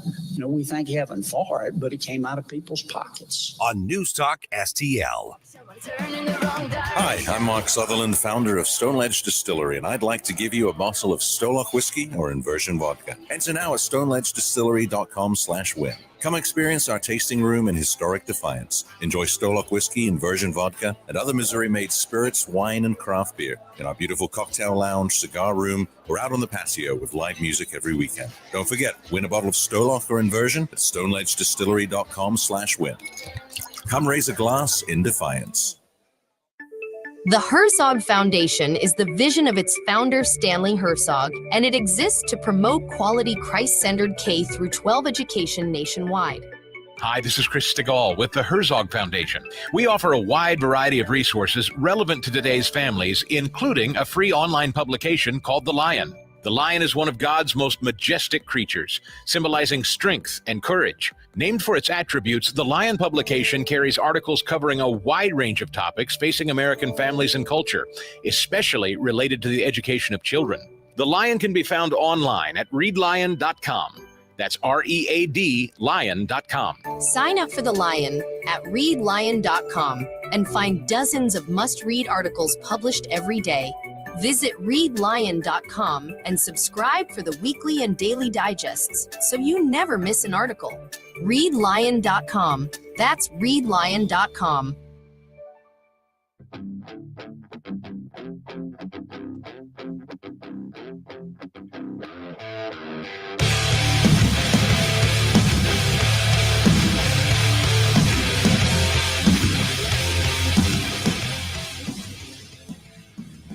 Hey, this is Todd Showalter. Join me for the Right Mind Show on Saturday at 5 as I try to put some fun back into this wacky radio station. You know, and speaking of wacky, let's get back to Mike Ferguson in the morning. All right. There's going to be a lot of intense stuff and stuff we disagree on and stuff we're angry about. But let's still get this week started off right. Susie? Yeah, let's do that. Please tell me something good. Tell me something good. So October is Down Syndrome Awareness Month. And in honor of that, we're going to bring you the story, beautiful story of Lucy Carr Evans and Jay Thrasher Carr, brought to us by my RedState colleague, Jennifer Oliver O'Connell, who every Friday does a Feel Good Friday article. This was hers this past Friday. They became friends in high school and formed a bond that would change both their worlds. Jay and Lucy became friends in high school after Jay expressed his love for her during gym class. The first time I met her, I was walking downstairs with my headphones, my CD player, and my golden shoes. I went downstairs, and there she was on the floor. I sat next to her and said, "I love you," said Jay. If you haven't figured it out, Jay was born with Down syndrome. And Lucy embraced that love, and she and Jay forged an inseparable friendship. During their senior year, Lucy learned that Jay's mother was moving out of state, and she immediately wanted him to stay with her and be part of her family. That was back in 2013. In 2020, Jay was formally adopted by Lucy's parents. Oh, nice. While in high school, Lucy was inspired to start an organization called Happy Feet, which is a nonprofit organization that offers a day program for adults and children with special needs, providing them with post-school opportunities to learn life and community skills. 12 years later, she's still running it, and a family friend decided to write a film about her bond with Jay, a film called Made with Love, put together by David Hewins. He started crowdfunding it in 2022. It has been submitted to script festivals around the world and has won 40 awards. Wow. Including Best Script Award in France, Singapore, India, and Italy. Wow. That's impressive. Yeah. Just to finish that one up, Jay's life, a life that some would say should not have been allowed to be, has transformed the lives of people beyond that what he will ever know. Hewins has partnered with Rod's Heroes, an organization that encourages adoptive parents to consider taking in children with Down syndrome, and has produced featurettes with some of these families. They spotlight the joy of individuals with Down syndrome and why they should be championed and celebrated, not extinguished. Excellent. Yeah. Tell me something good. Okay. Are you guys Swifties? No, me neither. Nope. I don't hate her. No, it's not my thing. Yeah. And I appreciate the business savvy, but I don't get it. Okay. Well, there's a 95-year-old in Nebraska who does get it. Oh boy. She just released her latest album, This is The Life of a Showgirl, and her popularity has reached every demographic, including a certain 95-year-old in Nebraska retirement home. Frank, and I'm going to mangle his name, Urays is a resident at the Remington Heights retirement community in Omaha. He was talking to a worker one day who expressed disappointment that Swift had never responded to any of her fan letters. Frank wanted to do something about it. I know some people, the 95-year-old said. He started a Taylor Swift fan club and worked to spread the word as far and wide as he could. Membership kept snowballing from 10 members to 20 and soon into the triple digits. Oh. In fact, so many people wanted to join that Frank had to add some membership stipulations. If you're not a resident of Remington, someone has to sponsor you. Eventually, they were serious about this. Serious about this. Eventually, Frank's personality caught the attention of the Swifties fan base across the country. Molly from North Carolina sent Frank's fan club a letter, some cookies, and friendship bracelets, which are a staple souvenir of the Taylor fandom. Another group of Swifties has invited Frank and his friends to join their online community, Swifties for Taylor, 50 years old and up. Wow. Frank continues to be an outspoken ambassador for Taylor and the Remington Heights fan club. He wore an I love you Taylor button and some orange Swiftie bracelets during a recent interview on TV. Also has a Taylor Swift license plate affixed to his walker. The ultimate and goal... he's probably not that Swift. No, maybe not. The ultimate goal is to secure a visit from Taylor Swift herself, and the campaign has already begun. Listen to this. The club is preparing to deliver a big envelope to Taylor's team in Kansas City, where her fiance, Travis Kelce, plays NFL football for the Chiefs. There's a letter typed for Taylor and Kelce that includes marriage advice from Frank, who is a lifelong Chiefs fan. There's a letter for quarterback Patrick Mahomes in the envelope, too, along with photos of the newest, some might say oldest, Swifties fan club. Frank is having fun just thinking about all of them showing up to the Remington Heights building someday, and maybe that's the whole point. You're never too old to dream. There you go. Now, I think we need a 95-year-old to start an Iron Maiden fan club. I'm just saying. Well, get on it, Mike. Okay. Oh, I kind of walked into that one, didn't I? You set it up. There he is. It. So this is a medical story. It's kind of a good news story, but it's interesting. There's a revolutionary implant that enables blind people to see. In a medical breakthrough that sounds like stuff of science fiction, blind people have been able to read again thanks to a revolutionary eye implant. The microchip was inserted under the retinas of 38 blind people as a part of a landmark global study, the results of which were published this week. All those taking part had untreatable age-related macular degeneration, which is the leading cause of blindness for over 50s, and affects some 5 million people worldwide. For 84% of participants, the device enabled them to see again. Wow, that's amazing. I was an avid bookworm and wanted that back, said Sheila Irvine, who took part in the multi-country trial at London's Moorfields Eye Hospital. It was that exciting when I began seeing a letter. It's not simply learning to read again, but the more hours I put in, the more I pick it up. It's made a big difference. Reading takes you into another world. I'm definitely more optimistic now. Designed by U.S.-based Science Corporation, the chip is paired with a set of video recording glasses which transmit live footage to a pocket computer that converts the footage into an electronic signal. The signal is then beamed to the chip, which sends it through the retinal and optical nerve cells and into the brain, where it is interpreted as vision. In the history of artificial vision, this represents a new era. One of the consultants on this says, and it has never been done before. Yeah. So you referenced the macular degeneration. So sounds like it could be possible this could be used to treat other reasons people were, because you can become blind for a variety of reasons. Exactly. So it sounds like this may just be the starting point. Yeah. Huge. Wow. That's amazing. And also, I couldn't let this segment go without telling you about some of the national days. You ready for this? I love these. Okay, today, Monday, is National Civics Day. Okay. Appreciate that. Yeah. It's also National American Beer Day. Hey. What a great combo, right? You know what? Yuengling's made in the United States. All right. Let's celebrate them. I mean, there's some. I didn't bring any in. There's some made around here, but hey, it's 5 o'clock somewhere. It is 5 o'clock somewhere. It's well past 5 o'clock over in Japan where President Trump is. So. A toast to them. Toast to them. Tomorrow, Tuesday, is National First Responders Day. Oh, good. Give them their due. Yes. It's also National Chocolate Day. Are you a chocolatier? I'm not a chocolatier. I have become more of a chocolate hound than I used to be. Okay. I've developed more of a sweet tooth as I've gotten older. And yeah. Favorite one around the room? Favorite chocolate? Yeah. Oh, I love dark chocolate. Okay. Something with like sea salt caramel in the middle of it. I was gonna say a caramel. You put some caramel in it or some toffee in it. I'm in. Yeah. Wednesday, real quick, is National Oatmeal Day, National Hermit Day, and National Cat Day. Okay. Hermits, cats, that might go. Yeah, I don't know about the add, oatmeal part of it. Absolutely. All right. Well, if any of this helps you have a great week, be sure to let us know on Facebook or X at NewsTalkSTL. Excellent. Not bad. I'm looking forward to that chocolate day. What day of the week is that again? Tomorrow. Oh, Tuesday. okay. I know what I'm bringing in for breakfast. And then oatmeal day on Wednesday. Yeah. Oh, yeah. I mean, I actually do the overnight oats thing every morning, so you actually see me eating it pretty much every morning here. That. Oh my goodness. All right. By the way, 8:35. Chris Salcedo from NewsMax TV. He's got a new book on Republicans, conservatives in particular, winning over Latino and Hispanic voters. It's going to be crucial in 2028. Very cool.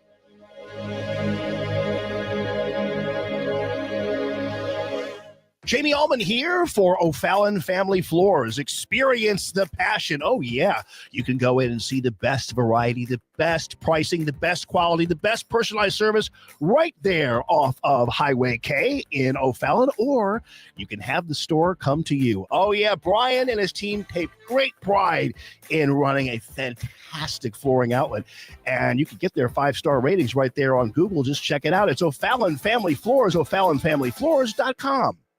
If you're worried about losing your health insurance through Medicaid, we have great news for you. New government regulations have expanded the Affordable Care Act. And now you may qualify to get health insurance for you and your family through the Affordable Care Act. Call now to learn if you qualify. We know the healthcare regulations regarding Medicaid, and we've helped thousands of people find quality, affordable health insurance. Plus, all our research is free to you. So call us. With just one call, we'll shop from hundreds of different insurance companies to find you the right affordable health insurance plan. So if you're worried about losing your Medicaid insurance, call right now. Speak with a licensed agent and find how you may qualify for a new health insurance plan. 800-479-0931. 800-479-0931. 800-479-0931. That's 800-479-0931. Paid for by the Health Insurance Hotline. KLDY HD3 Clayton, K270BW Bellfountain, KNBS Bowling Green. This is News Talk STL at 1019, 94.1, and always streaming at NewsTalkSTL.com. Breaking news this hour from Town Hall. I'm Rich Thomason. President Trump is reminding the Russians that, in the president's words, we have a nuclear submarine, the greatest in the world, right off their shores.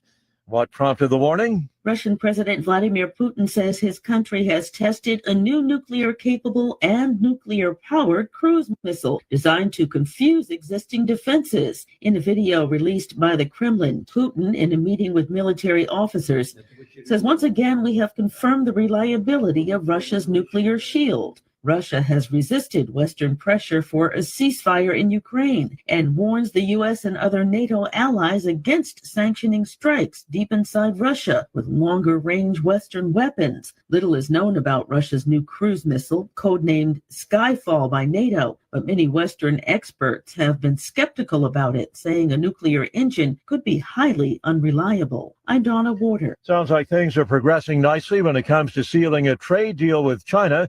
Treasury Secretary Scott Bessent. We have a framework for President Trump, President Xi to decide on, and we discussed a wide range of things from tariffs, trade, fentanyl, substantial purchase of U.S. agricultural products, and rare earths. Presidents Trump and Xi meet later this week in South Korea. President Trump is on a week-long visit to Asia. He is now in Japan. He's met with the emperor and will sit down with Prime Minister Takaichi this evening. To help ease trade friction, Japan's government is floating the idea of buying a fleet of Ford F-150 trucks used to inspect roads and infrastructure across Japan. Watching Wall Street, Dow futures up 236, NASDAQ futures 325 points higher. More on these stories at townhall.com. Dennis Prager here for AmFed Coin and Bullion. I've always been a strong believer in precious metals investment, and I've always been fascinated with rare coin collecting. But owning the wrong coins that only make dealers a lot of money can be catastrophic for your investment portfolio. AmFed Coin and Bullion specializes in taking people out of non-performing coin portfolios and turning them into gold, silver, or platinum bullion. They tailor a portfolio based on your goals and not what they want to sell you. You'll never experience scare tactics, misleading hype, or high-pressure sales from owner Nick Grovich and his very knowledgeable staff. They will evaluate your portfolio, show you how your coins have performed, and take the time to educate you on the ugly industry practices so that you can make an informed decision. Smart people can make very bad investments when they're under pressure and lack the facts. Call 800-221-7694. That's 800-221-7694. AmericanFederal.com. From the Michaels Flooring Outlet Weather Center. Spotty light showers wind down slowly this morning, but stubborn clouds are going to try to hold on into the afternoon. Let's call it mostly cloudy for the afternoon forecast, and cool, too. A high of only 59. Lots of low clouds hanging in the air overnight with a low of about 50. Tuesday, we're dry to start, but boy, another round of rain shows up late in the afternoon, into the evening and overnight hours. Cloudy Tuesday with a high of 61. That rain continues into Wednesday. From the First Alert 4 Weather Center, I'm meteorologist Matt Chambers. This hour of News Talk STL is brought to you by Stifel, serving investors for over 130 years. Contact your Stifel financial advisor at stifel.com. That's STIFEL.com.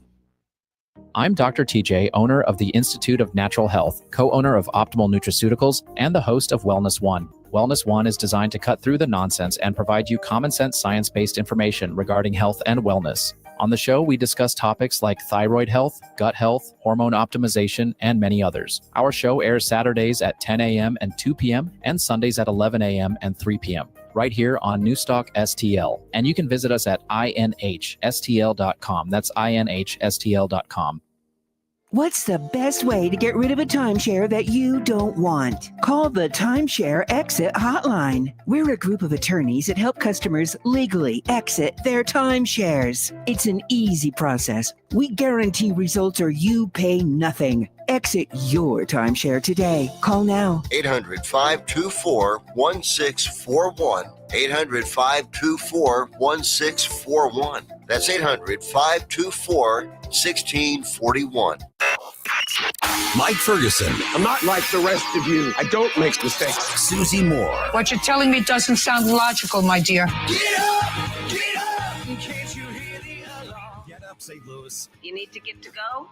I need to be able to get where you need to go to do the work. Mike Ferguson in the morning on News Talk STL. Get up! Get up! This is your cousin.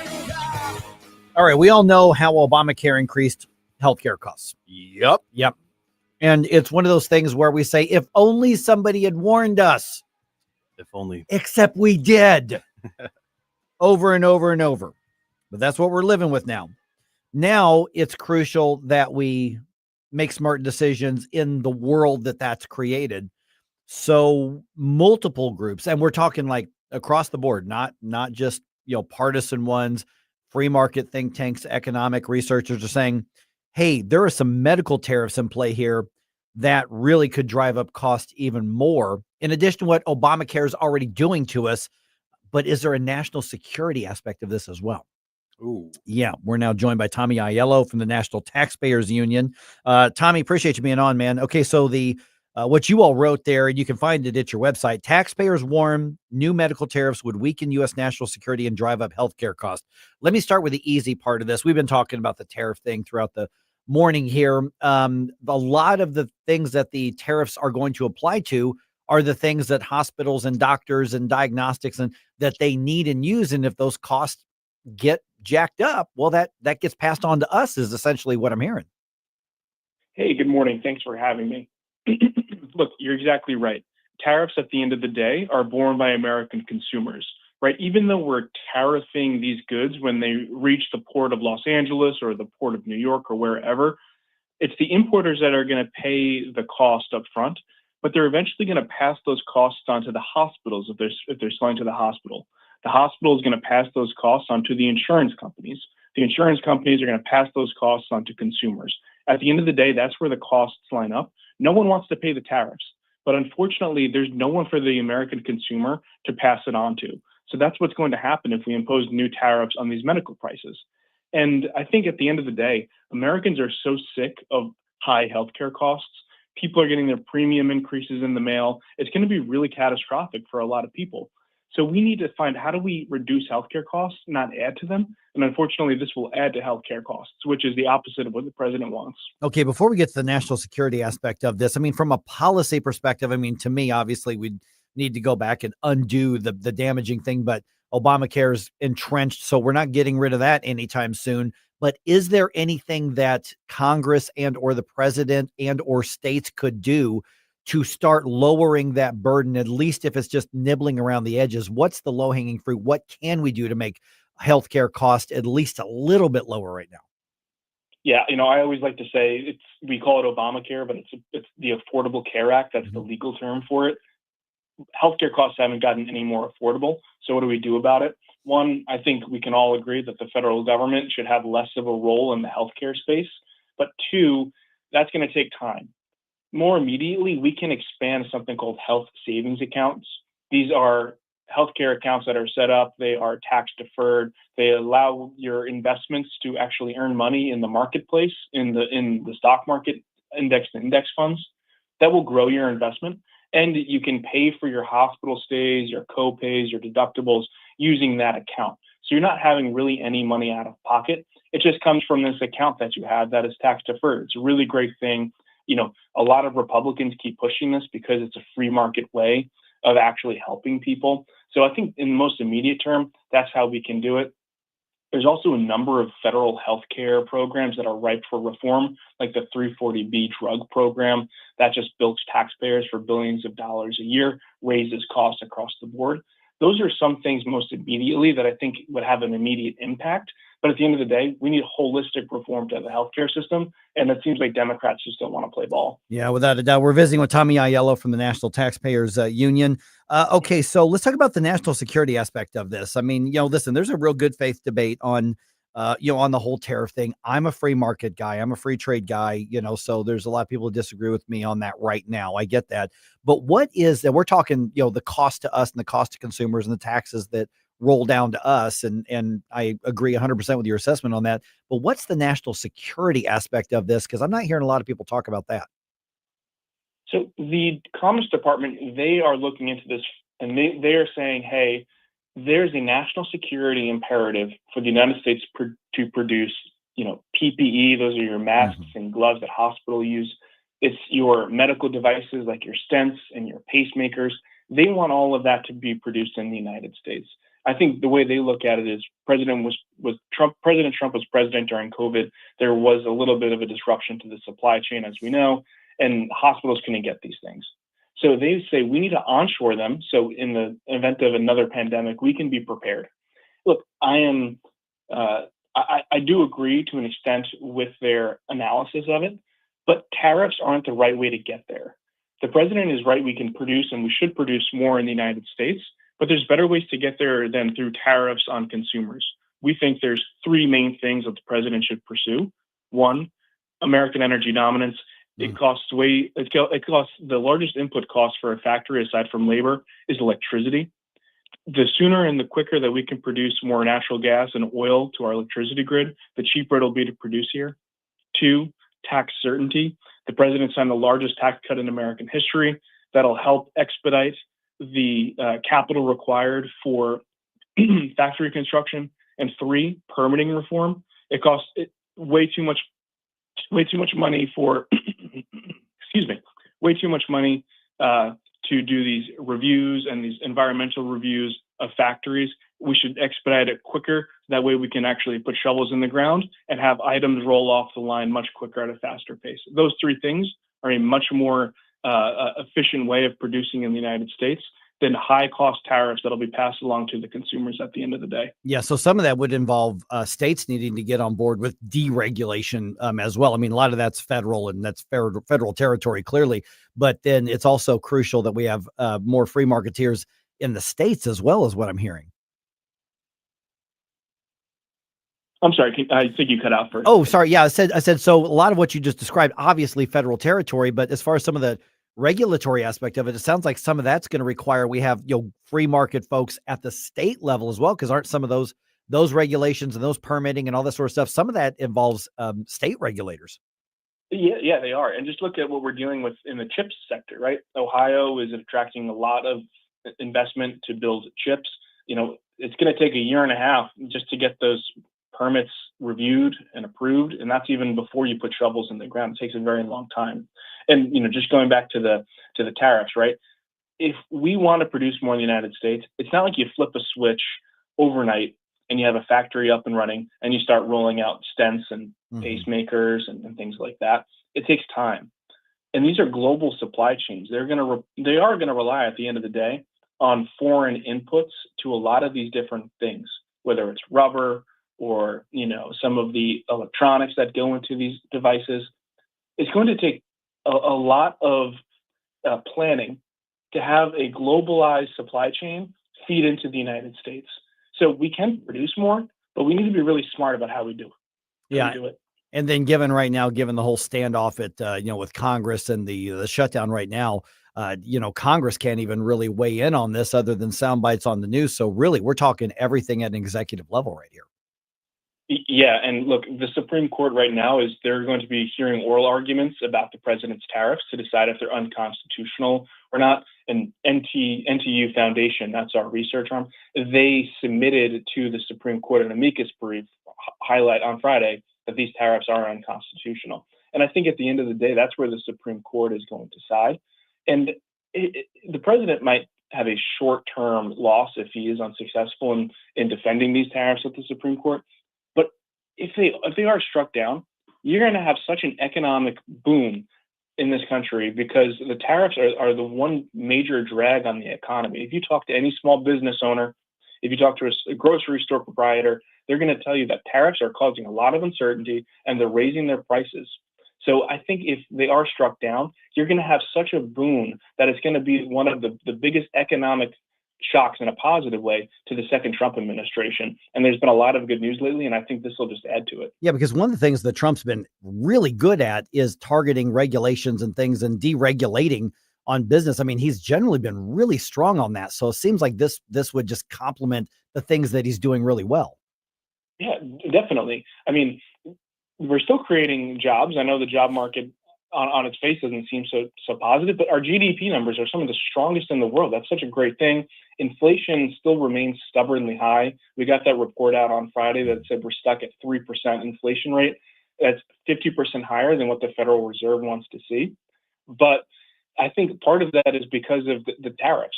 And the president's been such an energy dominant president by reducing energy prices. Gas prices, I think, are the cheapest in 5 years. That's a great thing. So that'll help bring down the inflation rate. But it's these tariffs that are keeping the inflation rate high. We're hearing that across the board. Small business owners, big business owners, even consumers, right? Coffee, I think, is up 20% over the past year. That's because we put a 50% tariff on coffee. We don't produce coffee in the United States. So it makes no sense why we're tariffing some goods and not others. I think at the end of the day, we need a free trade agreement across the world where it says, you don't tariff our products, we won't tariff yours. Let's reduce some of these non-tariff barriers that exist on American agriculture. That would be a very good thing. And let's trade with the world and have commerce. That's the best way to increase prosperity on both sides of the Atlantic and the Pacific. All right, Tommy Aiello, National Taxpayers Union. Let's go ahead and give out that website, social media information for people to connect, because, there's a lot of different, obviously perspectives on that, on quote unquote, our side on this. And I want people to read what you're writing. Sure. You can go to our website at ntu.org and follow us on social media, Twitter and Facebook. And thanks for having me. And thank you for your listeners to staying engaged in the fight. All right. We'll talk to you again soon, Tommy. Thanks so much. Thank you. See, I am not a radio professional. You are a radio professional. You're doing more over there than what we realize. Yeah. The ripple effect of the government shutdown is spreading. We'll talk about what you need to know as we head into the holiday season. That at 8:20. You have a soul sewn down, it is no more. And all at once depart, no destination. Making cold my heart to fight your war. Stop it right now! I have had enough of this. Hey, it's Susie Moore. If new flooring makes you think hassle, think again, because Michael's Flooring is changing the game. For over 30 years, Michael's has been locally owned and trusted for quality, variety, and amazing service. Whether it's carpet, hardwood, laminate, luxury vinyl, or ceramic tile, their expert team makes installing new floors exciting, not stressful. That's why customers keep coming back. Visit Michael's Flooring at St. Peter's, Starting Prairie, Creve Coeur, or online at igotfloored.com. That's igotfloored.com. Craving the freshest in town? Anthony's Produce is your daily destination for nature's finest. For 28 years, we've been your trusted supplier for everything seasonal. It's homegrown apple season. Choose from many local varieties. Grab some caramel dip or try our made-in-house gourmet caramel apples. Fall decorating? We've got Hardy Mums, corn stalks, straw bales, pumpkins, gourds, Indian corn, and jumbo specialty pumpkins. Perfect for carving or pies. Plus seasoned firewood available for pickup or delivery. Open Monday through Saturday, 7 to 6:30 and Sundays, 8 to 5 on Jungerman Road or at anthonysproduce.com. Hi, I'm Rodney Wallner. And I'm Jen Wallner with the Wallner Home Selling Team at Berkshire Hathaway. Hey, Jen, how do you sell your home for top dollar? That's easy. Call the Wallner Home Selling Team at 314-810-SOLD. What if I want a flexible commission plan? Call the Wallner Home Selling Team at 314-810-SOLD. What's the best time to sell your home? Right now, call the Wallner Home Selling Team at 314-810-SOLD. For all your real estate needs, call the Wallner Home Selling Team at 314-810-SOLD. That's 314-810-SOLD. This app is absolutely fantastic. Yes, I listen on my phone. If you have a phone, you have a radio. It is awesome. Download the all-new News Talk STL app and listen anytime, anywhere.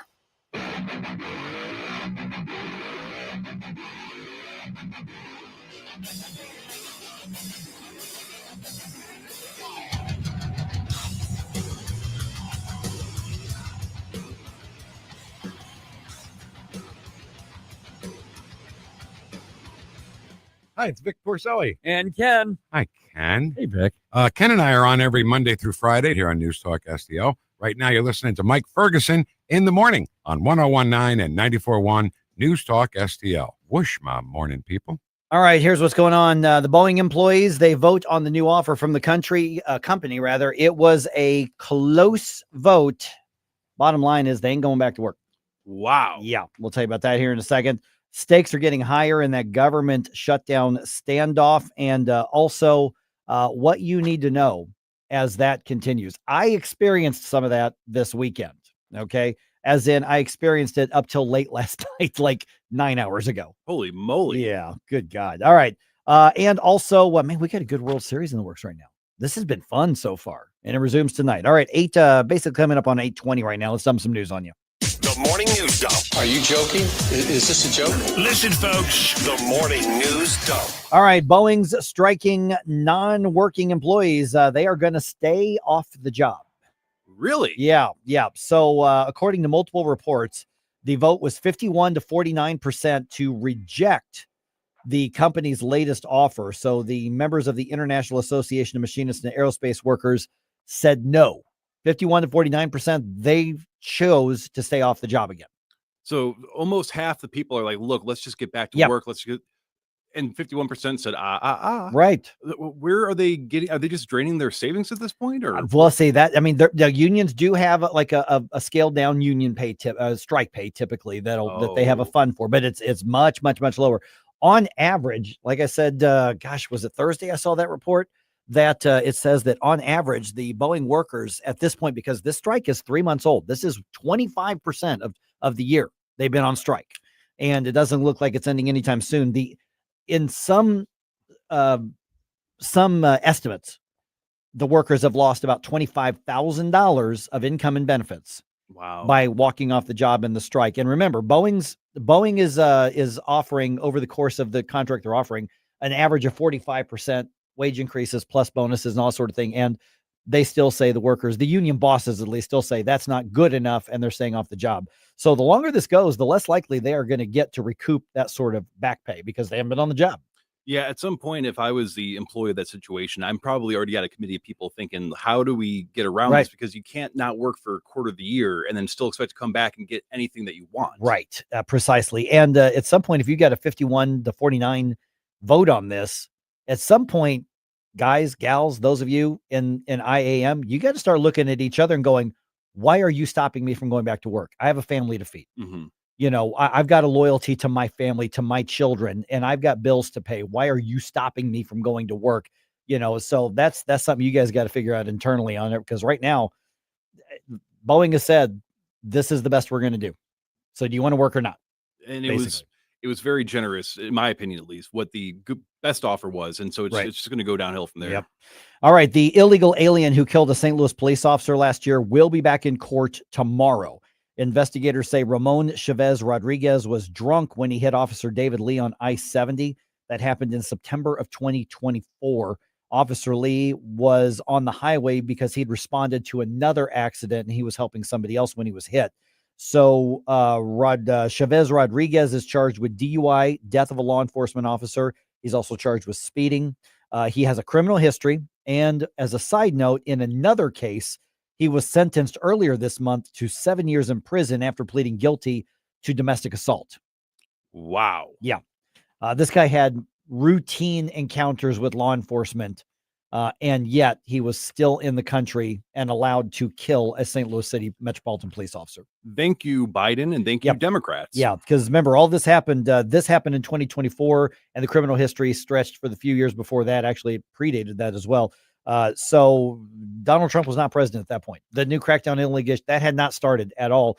This was still the era where our government basically had a green light and coddled as many illegal aliens as possible. And this is part of the result we saw in St. Louis. And these are the cases that come to my mind when I see people complain, like, why don't we have better cops? Why don't we have more good cops? While you're actively protesting ICE, trying to get these exact types of people out of the country. Right. Precisely. All right. We just talked to Congressman Bob Onder, and that discussion is going to be up on our podcast here in just a little bit.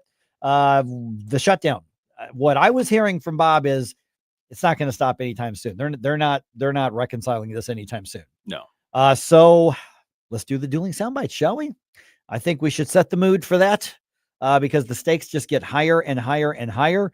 Let us start on CBS's Face the Nation with House Minority Leader Hakeem Jeffries. As Democrats, we've maintained from the very beginning and continue to maintain we will sit down anytime, any place with anyone, either at the Capitol or back at the White House, to reopen the government, to negotiate a bipartisan spending agreement. And of course, their version of a bipartisan spending agreement is over $1 trillion of additional spending, including stuff that's already been cut. Senator John Barrasso out of Wyoming was on Fox's Sunday Night in America with Trey Gowdy. This is mean. It is heartless. Evidently, they think that withholding paychecks from people who are working or possibly even holding back food from women's and infants and children, maybe they think that gives them leverage. I would say leverage for what? For health care for illegal immigrants paid for by taxpayers? Okay, and I got a firsthand account of this last night, yesterday, as I was trying to fly back home. And I was in the Philadelphia airport, and my flight was delayed because there were slowdowns because of shortage of air traffic controllers. And that on Fox Business, you can see the story on several places, LA, Dallas, Orlando, places like that. I saw last night people being delayed because of delays on those flights, which affected where we were, which affected where everybody was going, including delaying me by several hours getting back home last night. And my wife had to go to Chicago. So for delaying her for several hours, well, for hours, not several. And so this is having that ripple effect. And the warning that we should be taking from this right now is that you're looking at holiday travel. I'm going to say it over and over and over again, so you're not caught off guard. Have a plan B if you think you're going to fly to grandma's house or go fly to see the kids, because you may or may not do it. And you may be taking a big risk of getting to Lambert and finding out your flight's been canceled because the backup is too far. And another point that you raised actually earlier is when it comes to the holidays coming up, because there's going to be that time period when, if the government, reopens, that it's still going to take people to accumulate and to get back into the groove of things. So this might be the chance if you're thinking about Black Friday and Cyber Monday and all that stuff. You may not, it might be in your best interest to shop local this year. Very and early. Yeah, because they have to get stuff shipped in too sometimes, unless they're making it here. So absolutely it is. All right. Here's a public service now. Speaking of the holidays, speaking of, obviously we've got Halloween this week, and then, Thanksgiving. Leave the stem on your pumpkin. If you have that decorative pumpkin out like front or in the house. Okay. So don't cut that off. Apparently some people cut that off, but leave it on. According to an article in the New York Times, keeping the stem on keeps the pumpkin from rotting as fast. Oh. Yeah. And that's, of course, referring to the decorative pumpkins, not the carved ones. Once you carve into it, all bets are off. The clock is ticking on that. But if you do that as like a decorative thing, they say leave that on there because there's actually a bunch of nutrients still in the stem, even after it's been cut off the vine or off the, so that's still going in there, but it keeps the things that would sort of make it decompose from getting into the pumpkin a little bit longer. Until the squirrels get to it, of course. The squirrels will do a big number on that. We tried a couple years ago to do the nice little decoration with the different gourds and the pumpkins and everything. And it didn't last very long. The squirrels, word got out to the squirrel community that there was a buffet, and we go out there and there's seeds and pumpkin entrails everywhere. Oh no. But there is like a spray you can spray on there that's supposed to keep them off there, and it worked for a little bit, but they'll still get to it. Yeah, just saying. All right, a lot of stuff going on in sports here. World Series is tied up after the Blue Jays and Dodgers split the first two games in Toronto. The series resumes tonight. They're going to be in Los Angeles for the next 3 games. First pitch is at 7:00 our time. That game is on Fox, so you can watch it on Channel 2. And the Blues are on the road tonight. They are in Pittsburgh. Puck drops at 6 p.m. against the Penguins. This one is going to be on FanDuel, so you can check that out as well. The Blues they're now 3-4-2, I think it is. Penguins are like 5-2 or 6-2 or something like that. So the Penguins off to a much stronger start than the Blues. But I am seeing little like glimpses of hope with the Blues here. Now, we've also seen some really lousy stretches as well, but you got a really young team and some new guys. Let's see what happens when they gel. Too early to say that that's going to be a rough season. We don't know that yet. I still think that you've actually got some youthful talent on this. I think we could see possibly like a wild card team here. Yeah, I'm willing to be gracious with them in the beginning as they get their bones in and stuff, but if this is an indicator of the season, I might be getting a lot of use on my Blackhawks jersey. Yeah, I was gonna say. So I was gonna say, give it about 3-4 weeks. Let's see. They play twice a week basically. So let's see where we're at in about a month on that. Yep. All right. Just ahead here, Chris Salcedo, the host on NewsMax TV. He's going to be with us. He's actually got a book out, and it's all about winning the Latino and the Hispanic voters over to the conservative side. So there's some demands on the Republicans to stay conservative, because media tells us that all Latinos and Hispanics, they now hate Trump. They now hate Republicans. They now hate conservatives. Well, Trump is just indiscriminately kicking them all out, right? Right. And Chris is saying no, and he's going to tell us about his new book and about his effort to make sure that Republicans build on the momentum. I shouldn't say Republicans, conservatives build on the momentum of the votes that they're winning from the Hispanic and from the Latino community. And that's just ahead right around 8:35.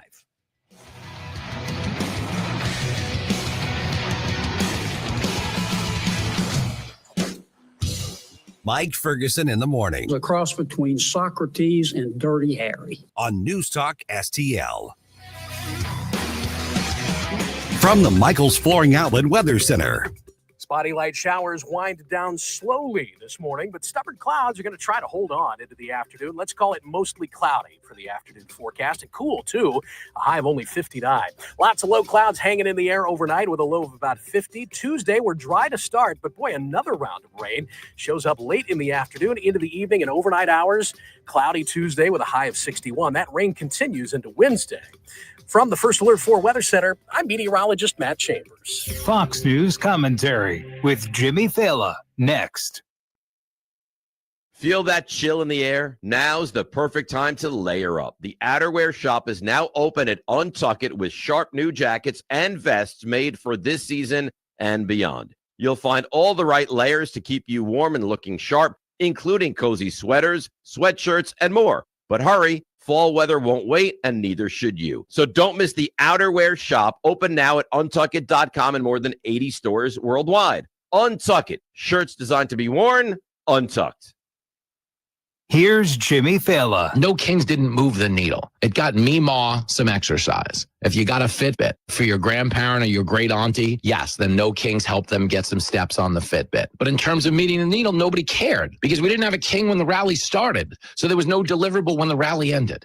Okay, and it's the same problem they have now. They're getting ginned up about the White House, but what's the deliverable? Okay, the guy is building a ballroom onto a very small portion of the east end of the White House. That's what he's doing. It's paid for by donor money. It'll be done so every president, whoever lives, can use it. So the real reason they're mad is they need something to be mad at. Is it genuine anger? No. They don't care that he's renovating the White House. They all renovate the White House and kind of make it over to their own lifestyle. They all do it in one capacity or the other. For more commentary like this, go to foxnewspodcast.com. Now, the Free Market Minute, brought to you by the Hammond Institute for Free Enterprise at Lindenwood University. Hi, it's Mike Ferguson from The Morning Show, and I'm here with Dr. Grant Black. And Grant, capitalism, that is increasingly under attack. But why is a free market system so important? The simple answer, society is much better off because of free markets. Free markets allow individuals and business owners to freely choose what to consume, how to save, where to live and do business, what to produce, and how to protect our valuable resources, and so much more. And this can all happen without requiring heavy government interference.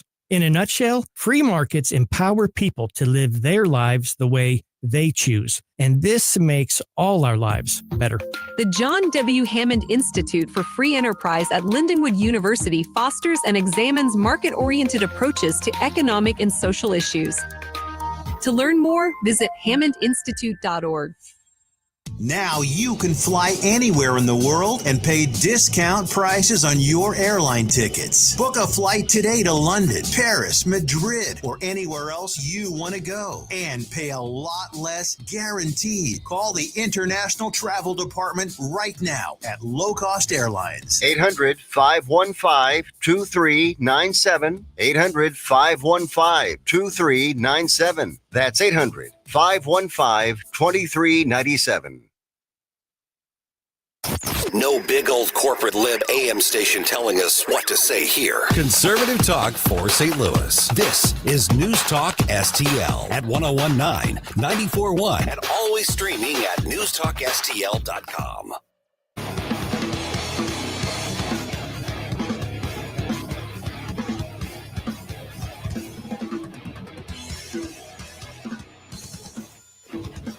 Hey folks, Jamie Allman here, waiting for you for the 3 Martini Lunch, the Common Sense Radio, the Allman Report on News Talk STL. Now back to Mike Ferguson in the morning.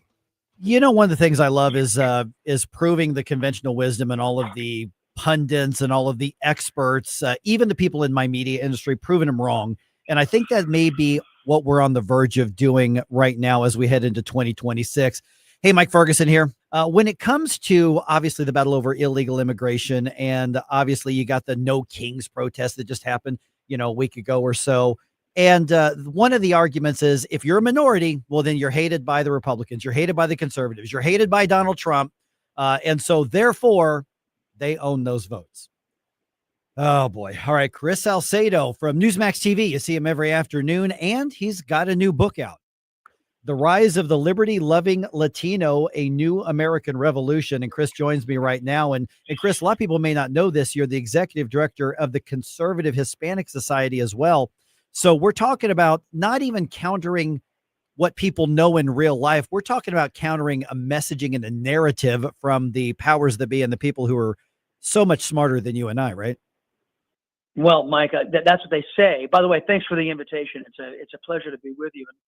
Look, notice that I'm the executive director of the Conservative Hispanic Society, not the Republican Hispanic Society. And I think that's pretty important differentiation for people to understand where I'm coming from. there's a certain set of values that we were told that the Republican Party was supposed to be living up to. And I think I'll leave it up to each individual race as to determine which Republican is actually living up to those conservative bona fides and principles. But that the one metric I'm using in this upcoming primary election and the subsequent fall elections of next year, there's only one metric I'm using. How well have you defended me and mine from left-wing, violent, kook, nuts, extremists in this country? And if you can't lay claim to protecting me and mine from them, then you don't get my vote. Yeah, I mean, when we listen to, our counterparts in the national media and a lot of local media, they like to point out, and they make a claim, Chris, and this is what I'm hoping your answer is, that if you're in a different demographic, then you have different needs, you have different wants, and it's just that siloing of people. Now, there certainly, obviously, are maybe traditions and cultures, things, but at some point we've gotten away from, or they want us to be away from, we're Americans who happen to have these differences, as opposed to we're all different people living in one America. I make this point in the book, in various sections and in various ways, but to summarize it, I'll say this: the expression that's out there that's pushed by the left-wing mainstream press, the biased press, is that diversity is our strength, to which I say that makes no sense. That's utter BS. You know what our strength is? Unity. We are the United States of America. At least we used to be before the leftists put these wedges in between us. Everything the Democrats do, if they claim to be for this, quote, black issue, or this Latino issue, or this gay issue, or this new class of people they've invented called trans, if they claim they're for that, it's the mechanism of dividing us and keeping themselves in perpetual power that is their goal. They'll chew up and spit out anything that they can classify as aggrieved just to keep themselves in power. That's their MO. And we expose that, I think, in the most thorough of ways in the book, The Rise of the Liberty-Loving Latino. All right, we're visiting with Chris Salcedo from NewsMax TV. Let me ask you about that. In after the 2024 elections, and even to some degree after elections prior to that, some of the pundits were just befuddled at how so much more of the black vote and so much more of the Latino Hispanic vote went more conservative, went redder. And they basically acted like that's an aberration that can't be, because they assume minority votes are just owned by the left. What are they either missing or lying about? They're lying. They know they're lying. They know that there is a debate in the black community. There's a debate in the Latino community that is a direct mirror to the debate that we're having writ large in the United States of America. The idea that if you're born black or you're born Latino, that you're a leftist and you're an anti-American kook, freak, or nut, that's insanity. That's absolute insanity. But they've spent a lot of time, a lot of money at places like CNN, MSNBS, and the rest trying to promulgate that narrative. And it's what it is. It's narrative. It's not news. It's narrative. And what they're lying to you about is that, and actually they've actually gone on record and said this. Remember Bill Richardson, a former governor of New Mexico? He actually made the claim that Ted Cruz wasn't entitled to be Hispanic because he wasn't a left-wing loon. He actually made that case. And a lot of liberty-loving Latinos in this last election rebelled against that, saying, you're not going to define us. We define us, not you folks in the biased media, not you folks in the Democrat Party. And I have to say this, Mike, that it wasn't the Republicans that wooed over liberty-loving Latinos. It was President Trump. He's the one, and only him and the America First Coalition, who gave Hispanics a place to go because the left wing had gone just bat guano crazy. Does the crackdown on illegal immigration, does that affect the overall effort to win votes to the conservative side or to the Republican side? Because again, there's what CNN says, and then there's what's the reality. What is it that the conservative movement, and I'm glad you're making that distinction, what is it the conservative movement needs to be communicating and needs to be working on to attract more Hispanic and Latino voters? Yeah, I get asked that by Republican groups when I go and speak in front of them. And Mike, this is what I do. I say, folks, this is going to be This is going to be very thorough, so I want you all to get your pencil and your pads ready. And invariably, about half the crowd, their pencils poised and are ready to etch down feverishly what I'm about ready to say, right? And I say, talk to them. When Republicans behave as conservatives, your message is superior to anything the leftists are espousing or trying to impose on this country. I'll give you an example of this in real world results. Look at the Texas-Mexico border. Along that border, the counties in Texas in 2020 were all blue. After Beijing Biden opened up the borders and allowed millions of illegal aliens and narco-terrorists to take over the border region and to flood into the United States of America, the result of that was a rejection of Democrat lawlessness. And you look at those counties now, and they're almost all red. They all flipped to Republican, and you know that they're in danger of losing the narrative because left-wing Democrats in Texas just tried to sue to stop the redistricting of our maps that would have allowed Latino districts to be represented in primarily Latino districts. But the reason why the Democrats protested is because those Latinos are voting Republican now.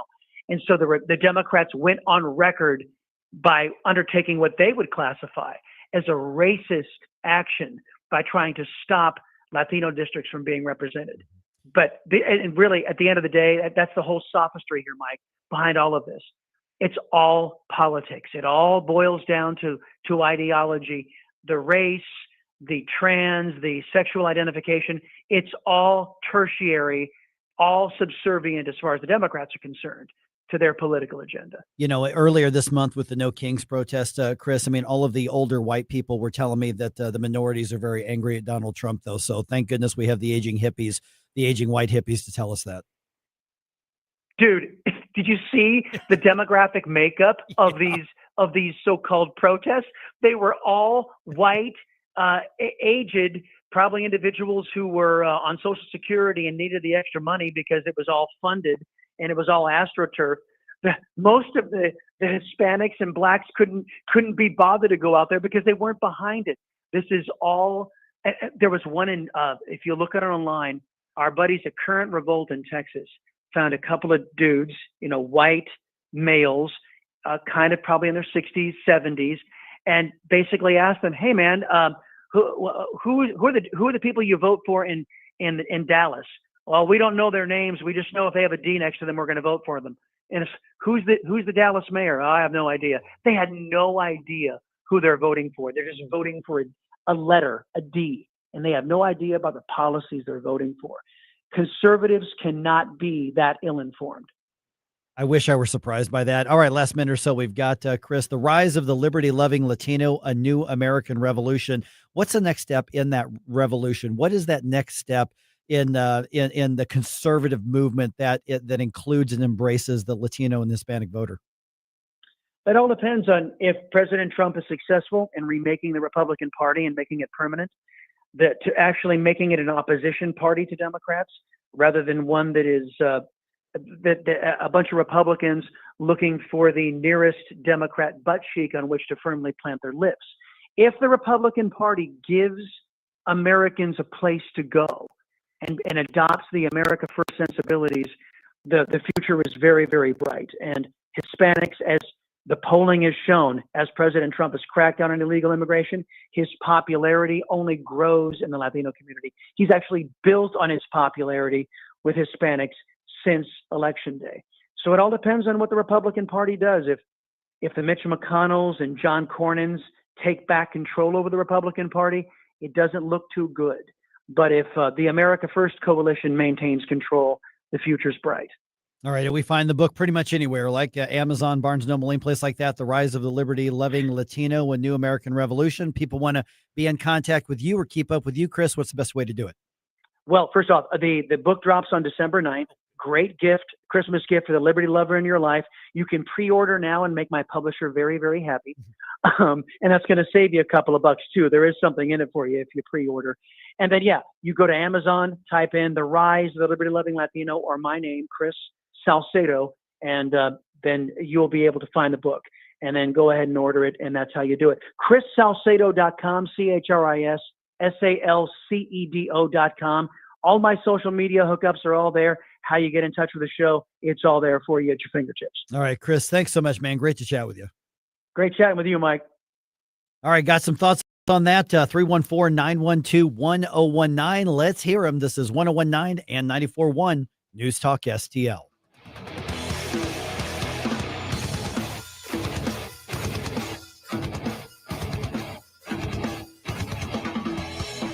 Are you searching for an excellent new vehicle or a great deal on a used one? Then check out Tyler Trineri, Chrysler, Dodge, Jeep, Ram. Tim Jones here to tell you what loyal Tyler Trineri customers already know. Every new vehicle and select used ones come with an exclusive lifetime warranty. And Tyler Trineri has a service department second to none. I should know. I've been a loyal and happy customer for years. For the best price, selection, and the amazing lifetime warranty, check out Tyler Trineri today, right off Interstate 44 in beautiful Pacific, Missouri. Online at TylerTrineri.com, TylerTrineri.com. Storm damage got you stressed out? Don't worry. Call Mario and his team at Top Quality Exteriors. We're your local St. Louis neighbors. Mario and his team specialize in roofing, siding, and gutters. Whether you need a few shingles replaced or a complete exterior makeover, we bring quality work with real results at an affordable price. Plus, we'll work with your insurance company to get your claim approved and help you get your repairs done quickly. Call for a free estimate today, 314-618-8888. BBB accredited and ready to roll. 314-618-8888.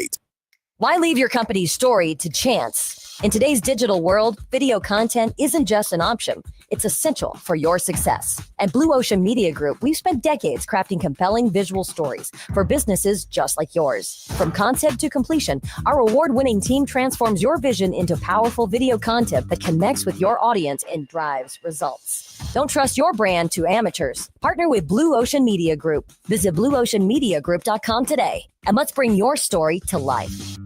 Tim Jones and Chris Arps in the afternoon. Did Donald Trump and Republicans make everything great again over the weekend? We'll discuss with Senator Jim Talent at 425. At 525, Red State Headlines with Susie Moore. Tim Jones and Chris Arps. Weekdays at 4 on News Talk STL.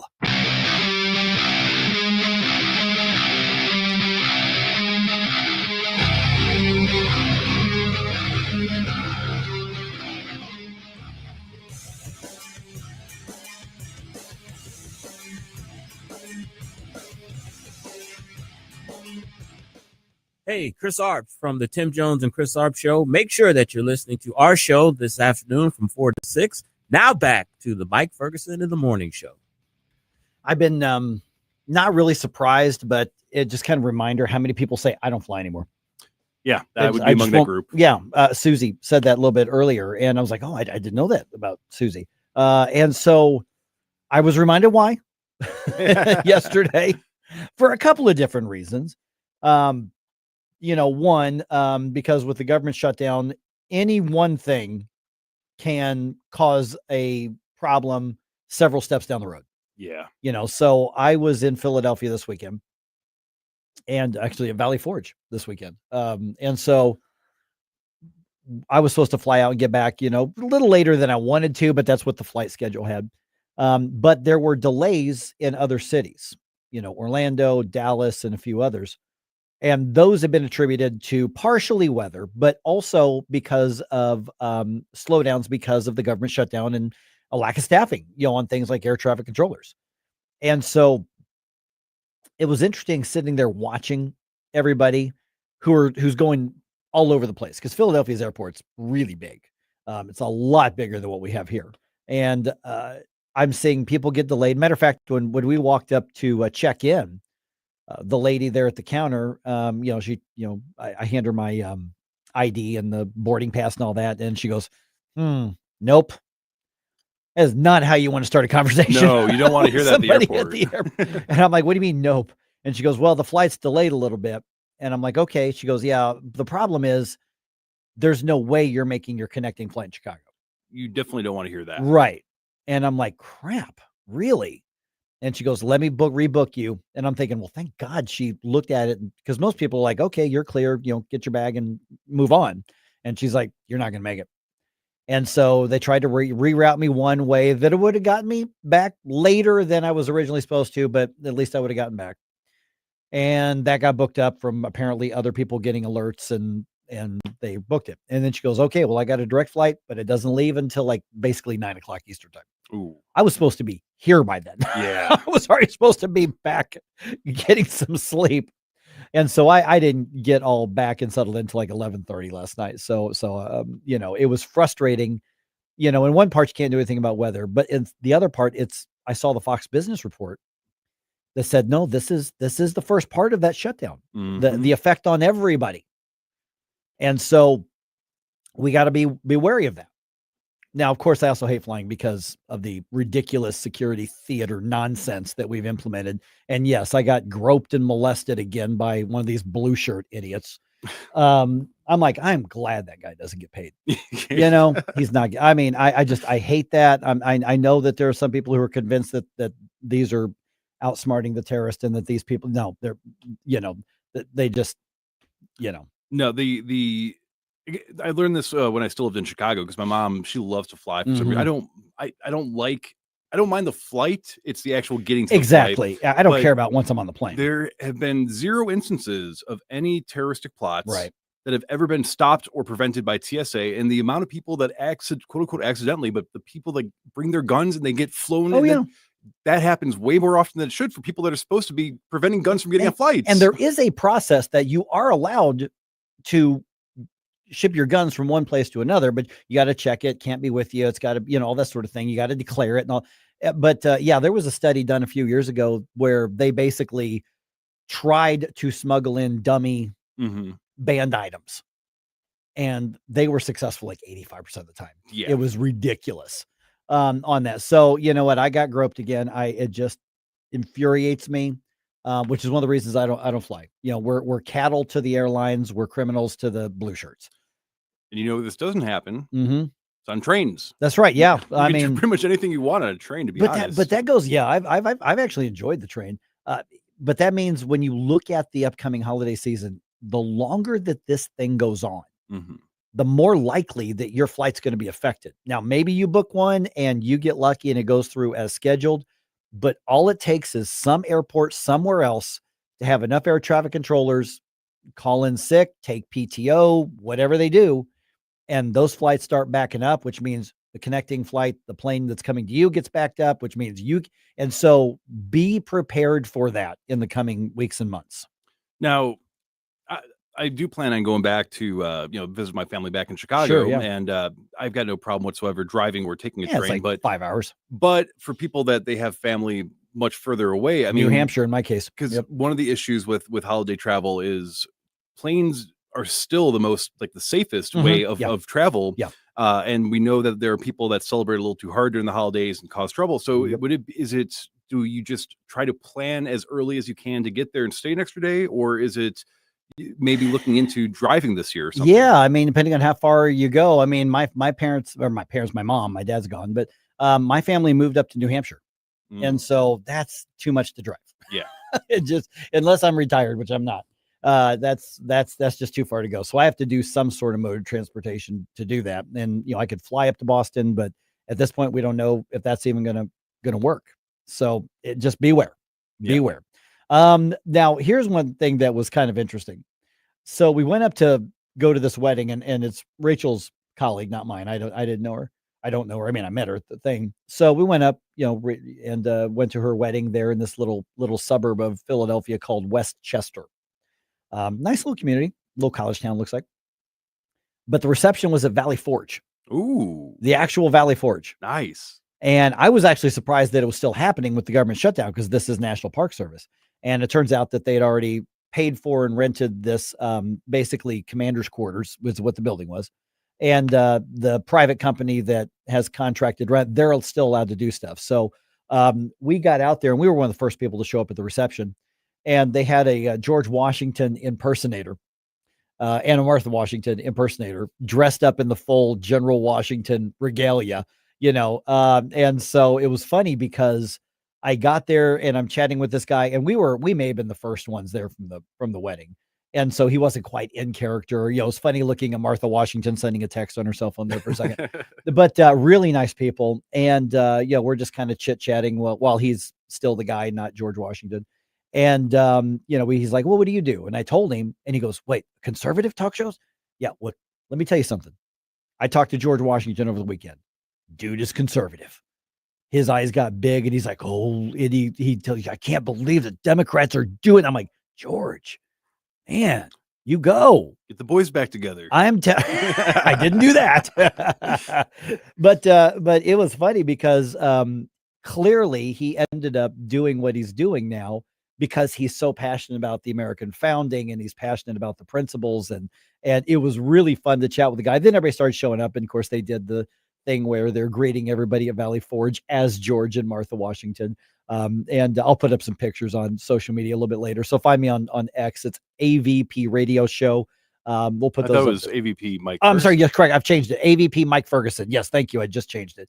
AVP Mike Ferguson. So I'll put up pictures of me and Rachel and George and Martha, who greeted us there. But it was really cool to be able to just look around and like this was a key part, of American history. And we're partying. Oh yeah. And I'm partying with George Washington there. It was great. See, and things like that make me really happy because I feel like we've really lost that sense of connection to our foundational roots, and something I've always wanted to do was dress up like Thomas Jefferson and Ben Franklin, the guys, and hand out on 4th of July, declarations of independence. But knowing that there's still people out there that take that level of patriotism seriously enough to give that experience to others just really makes me happy. Oh, on the video stream, I just see we put those pictures up there. Yeah, so you can see those. That's great. And so it's that's the thing is those principles matter. Were they perfect at the time? No. Are they perfect now? No. Did they set us in the great experiment in the right direction? Absolutely they did. And so we've had a lot to, try to fix and live up to, but we've got the foundation to do it. So check that out. And once again, I'll put up some of those pictures on social media here in just a little bit as well. All right. I got to get some sleep. Yeah. Go take a nap, Mike.